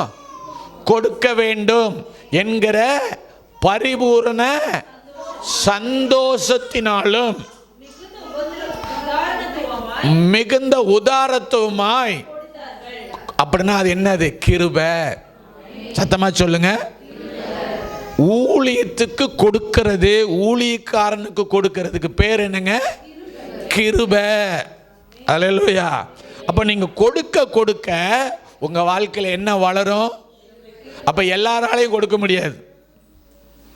எல்லாரும் என்ன தெரியுமா பண்ணுவாங்க? எனக்கு 12,000 ரூபா வருமானம், வாடகை, அரிசி, பருப்பு, மளிகை செலவு, போனா வந்தா செலவு, சொந்தக்காரன் செத்தா செலவு, எல்லாம் 12,000 ரூபாயை தாண்டி போச்சு. நான் கொண்டு சர்ச்சில் எங்கே கொண்டு போய் போடுறது அப்படின்னு ஒரு மனநிலை வந்துச்சுன்னு சொன்னால் உங்ககிட்ட என்ன இல்லை? கிருபை இல்லை. நான் சொல்லல, வசனம் சொல்லுது. 12,000 ரூபா வந்துருச்சு. இந்த 12,000 ரூபாய் எங்கள் அப்பா எனக்கு என்ன செஞ்சிருக்கிறாரு? கொடுத்திருக்கிறாரு. இந்த 12,000 என்னுடையது அல்ல, இது யாருடையது? தேவனுடையது அப்படின்னு ஒரு மனநிலையோடு இதில் ஒரு 100 ரூபாயவோ 200 ரூபாயவோ 500 ரூபாயோ விசனமாயும் அல்ல, கட்டாயமாயும் அல்ல. நீங்கள் உங்கள் மனதில் நிர்ணயித்த நிர்ணயத்தின்படி வந்த உடனே இது இன்னைக்கு என்ன பண்ணணும்? இது எங்கே கொண்டு போய் போடணும்? காணிக்கையா செலுத்தணும் அப்படின்னு எடுத்து வச்சிங்கன்னா உங்ககிட்ட என்ன வேலை செய்யுது? கிருபை வேலை செய்யுது. இதை நான் ரொம்ப நாளைக்கு முன்னாலே பேசணும்னு நினச்சேன். ஆனால் என்னுடைய தன்மானம் என்னை தடுத்துச்சு. நான் இப்போ தான் ரிட்டையர் ஆகிருக்கிறேன், பென்ஷன் பிரச்சனையில் இருக்கிறேன். இப்போ நல்லா அடி போடுறாரு, பணம் வாங்கறதுக்கு அடி போடுவார் போல தெரியுது அப்படின்னு நீங்கள் நினைப்பீங்க. அப்படின்னு நினச்சி நான் அந்த கொடுக்கறத பற்றியே பேசாமல் தயங்கி கொண்டிருந்தேன். ஆனால் கொடுக்கறத பற்றி பேசி நீங்கள் கொடுக்குறவங்களாம் மாறினா மட்டும்தான் நீங்கள் தரித்திர நிலையிலிருந்து வெளியே வந்து கடனை கட்டி ஆசீர்வாதமாக வாழ முடியும். அல்லேலூயா. அப்போ விதைக்காம அறுக்க முடியாது. யாருக்கு விதைக்கணும், எங்கே விதைக்கணும், அதில் ரொம்ப கவனமாக இருக்கணும். டிவி பார்த்துக்கிட்டு இருப்பீங்க, 5 அப்பம் 2 மீனுக்கு அடையாளமா ஒரு 500 ரூபாய் அனுப்புங்க, 2 மீனுக்கு அடையாளமா ஒரு 2,000 ரூபாய் அனுப்புங்கம்பாங்க. அனுப்புனீங்கன்னா போச்சு. என்னங்க? டிவி பார்த்துக்கிட்டு இருப்பீங்க, சுவிட்சர்லாந்துக்கு நாங்கள் ஊழியத்துக்கு போனோம். அங்கே எங்களை தங்கருக்கு ஒரு வீடு கூட இல்லை. எங்கேயோ போனோம், எங்களுக்கு ஒரு வீடு கூட இல்லை. ஆனால் வேற ஊரில் நிறைய வீடு இருக்குது. அந்த இடத்துல மட்டும் எங்களுக்கு என்ன இல்லை? அப்படியே கண்ணில் கண்ணீர் வரும்.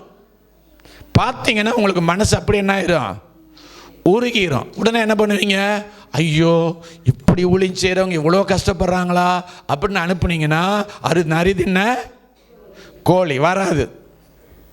உங்கள் மனசாட்சிக்கு தெரியும், உங்கள் கண்ணு முன்னால் ஊழியம் செய்கிறவங்க யாருன்னு உங்களுக்கு தெரியும். அப்படிப்பட்ட நபருக்கு பணத்தில் உண்மையும் மொத்தமாக இருக்கிறவங்களுக்கு நீங்கள் கொடுத்தீங்கன்னா கர்த்தர் கொடுக்கிறவர்களை உங்களுக்கு ஆண்டவர் எழுப்பி கொடுப்பார். அல்லேலூயா. ஆமாம், கவனிங்க, அது ஒரு கிருபை. சொல்லுங்கள், கொடுப்பது ஒரு, இது எல்லாராலையும் கொடுக்க முடியாது. மனசு என்ன பண்ண தெரியுமா, 1008 கணக்கு போடும். ஐயோ இந்த பணத்தை எடுத்து கொடுத்துட்டா இந்த வாடகை. ஆமாம், இந்த கிறிஸ்மஸ் பண்டிகை கூட செலவுக்கு ஒரு சிலர் கொடுத்தாங்க. சிலரெல்லாம் எங்கிட்ட நேரடியாக வந்து கொடுக்கும்போது, ஐயோ நீங்களே ரொம்ப கஷ்டத்தில் இருக்கீங்க, தயவு செஞ்சு என்ன பண்ணாதீங்க, கொடுக்காதீங்கன்னு சிலர்கிட்ட சொன்னேன் நான். ஆனால் அவங்களுடைய பொருளாதார நிலைமை எனக்கு தெரியும். தெரிஞ்சதுனால நான் என்ன பண்ணினேன், வேண்டாம் வேண்டான்னு சொன்னேன். அன்றைக்கி ராத்திரி தூங்கும்போது தான் கர்த்தர் சொல்கிறாரு, அவங்க விதைச்சாங்க, நீ அந்த விதையை என்ன பண்ணுன, தடை பண்ணியிருக்கிற. அந்த விதையை அவங்க எப்படி ஆசீர்வதிக்கப்படுவாங்க, அந்த நிலைமையிலேருந்து அவங்க எப்படி வெளியே வருவாங்க. நீ ஏன் முட்டுக்கட்டையா இருக்காத, நீ சுய பரிதாபத்தில் வாழாத. ஸ்தோத்திரம், அல்லேலூயா. அந்த ஜனங்க மேலே என்ன பண்ணாத, நீ பரிதாபப்படக்கூடாதுன்னா அந்த பரிதாபப்பட்டு வாங்காம இருந்தேன்னா அவங்க ஆசீர்வாதத்தை நீ என்ன பண்ற, தடை பண்றேன்னு ஆண்டவர் எனக்கு உணர்த்தினார். அல்லேலூயா. அதனால் நானும் தப்பு பண்ணுறதுக்கு நிறைய வாய்ப்பு இருக்கு. நல்லா கவனிங்க. டேய், கர்த்தர் நல்லவர். இன்னும் ஒரே ஒரு வசனம் அவங்க படிச்சிட்டோமா, 2 கொரிந்தியர் 8ஆம் அதிகாரம் 1வது வசனத்துலேருந்து 3வது வசனத்து வரைக்கும் படிச்சிட்டோமா? 3வது வசனத்தை படிங்க. மேலும் அவர்கள் தங்கள் திராணிக்கு, ஐயா திராணிக்கு தக்கதாக கொடுக்கறதெல்லாம் மேட்ரு இல்லையா, திராணிக்கு மீறி கொடுக்கறது தான் மேட்ரு, பெரிய விஷயம். அதுதான் கிருபை. அந்த மக்கதோனியா சபை எப்படி கொடுத்தாங்க, பணக்காரங்களாக இருக்கும்போதா, பணத்தில் புரண்டு எந்திரிச்சிக்கிட்டு இருக்கும்போதா, இல்லை.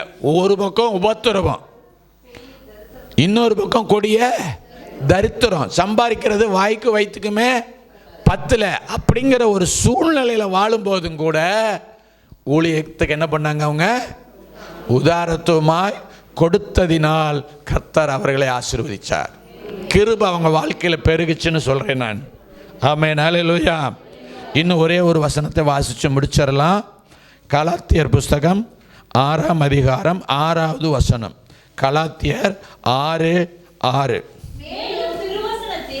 மேலும் திருவசனத்தில் உபதேசிக்கப்படுகிறவன். சொல்லுங்க, இப்போ நீங்களே என்ன பண்ணிக்கிட்டு இருக்கிறீங்க, சொல்லுங்க, உபதேசிக்கப்பட்டுக்கிட்டு இருக்கீங்களா?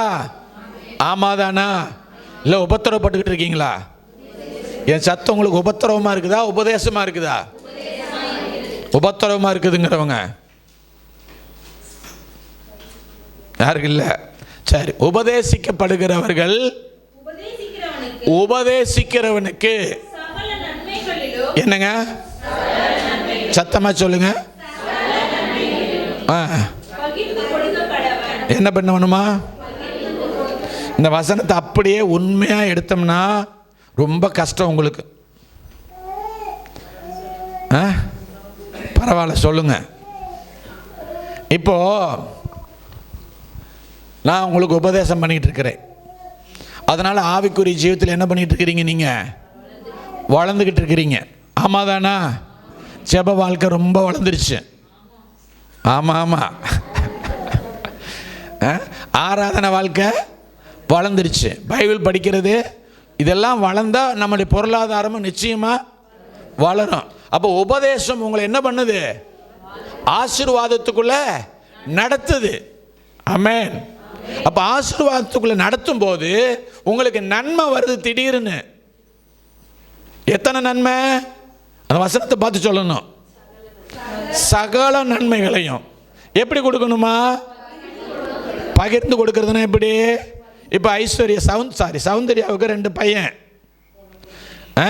திடீர்னு ஒரு 4 ஆப்பிள் பழம் வந்துருச்சு. எப்படி கொடுப்பாங்க பகிர்ந்து? இந்த பையனுக்கு 2, அந்த பையனுக்கு 2. இப்போ நீங்கள் எப்படி பிரசங்கியாருக்கு பகிர்ந்து கொடுக்கணும்? ஒரு 1 லட்ச ரூபா வந்துருச்சு, 50,000 உங்களுக்கு. இது சாத்தியமா? சொல்லுங்க, சாத்தியமா? இல்லை, முடியாது. ஏன்னா அந்த 1 லட்சத்துக்கு மேலே எனக்கு என்ன இருக்குது? கடன் இருக்குது. எப்படி கொடுக்கறது? அல்லேலூயா. நான் அப்படியெல்லாம் சொல்லலை, தயவு செஞ்சு தப்பாக எடுத்துகிட்டு போயிடாதீங்க. ஏதாவது ஒரு பங்கையாவது என்ன பண்ணுங்க, கொடுக்க முயற்சி பண்ணுங்க. முதல்ல நான் சொல்கிறது, ஒரு 100 ரூபாயாவது என்ன பண்ணுங்க, கொடுக்கறதுக்கு முயற்சி பண்ணுங்க. கர்த்தர் ஆசீர்வதிப்பார். அல்லேலூயா. அவர் உங்களுடைய உள்ளத்தை தான் என்ன பண்ணுறாரு, பார்க்குறாரு. எவ்வளவு அளவு என்பதை அவர் பார்க்கறது இல்லை. அதனால் நீங்கள் 50% எல்லாம் கொடுக்க வேண்டாம். உங்கள் மனதில் என்ன தீர்மானிக்கிறீங்களோ அதை உபதேசிக்கிறவனுக்கு கொடுங்க. கர்த்தர் உங்களை ஆசீர்வதிப்பார். வேதம் இப்படி தான் கொடுக்க சொல்லியிருக்குது. யார் யார் கொடுக்கணும் சொல்லுங்க? இப்போ திக்கற்ற பிள்ளைகளுக்கு, விதவைகளுக்கு, மிஷனரிகளுக்கு, சுவிசேஷம் அறிவிக்கிறவங்களுக்கு, சபையை ஸ்தாபிக்கிறவங்களுக்கு, உங்களுக்கு உபதேசிக்கிறவங்களுக்கு, இவங்களுக்கெல்லாம் நம்ம கொடுக்கணும். சரி, இப்போ மிஷனரிக்கு நம்ம கொடுக்குறோமா சார் அப்படின்னா, ஆமாம். நீங்கள் போடுற காணிக்கையிலெல்லாம் மாத கடைசியில் எடுத்து ஒட்டு மொத்தமாக அதை கவுண்ட் பண்ணி அதில் வருகிற அந்த 20,000 ரூபா வருதுன்னா அது 2,000 ரூபாயை எடுத்து என்ன பண்ணுறேன், நான் ஒரு மிஷனரிக்கு கொடுக்குறேன் நான். அப்போ அதில் உங்களுக்கு பங்கு வருதா வரலையா? வருது. திடீர்னு ஒரு ஏழை ஊழியக்காரரை பார்க்குறேன், அப்போ அதில் எடுத்து என்ன பண்ணுற, ஒரு 500 ரூபாய் அவருக்கு கொடுக்குறேன். அப்போ விதவை திக்கற்றவங்களை விசாரிக்கிறோமா? விசாரிக்கிறோம். இப்படி நீங்கள் உங்களை அறியாமையே உங்கள் கிட்டேருந்து என்ன பண்ணுது, பணம் மிஷனரிக்கும் போகுது, அப்புறம் திக்கற்றவங்களுக்கும் போகுது, சபைகளை ஸ்தாபிக்கிற சில ஊழியக்காரர்களுக்கும் போகுது. ஆகவே நிச்சயமாக நீங்கள் என்ன பண்ணுவீங்க, கொடுக்க கொடுக்க ஆசீர்வதிக்கப்படுவீர்கள். ஆமென். சரி, இப்போ நம்முடைய வியாதியும் நம்முடைய பொருளாதாரமும் நீங்கணும்னா இந்த 2 காரியம். என்ன காரியம்? கேட்கணும், கொடுக்கணும். கேட்குறதுல ரொம்ப வைராக்கியமாக இருக்கணும். அல்லேலூயா. நம்ம யார்?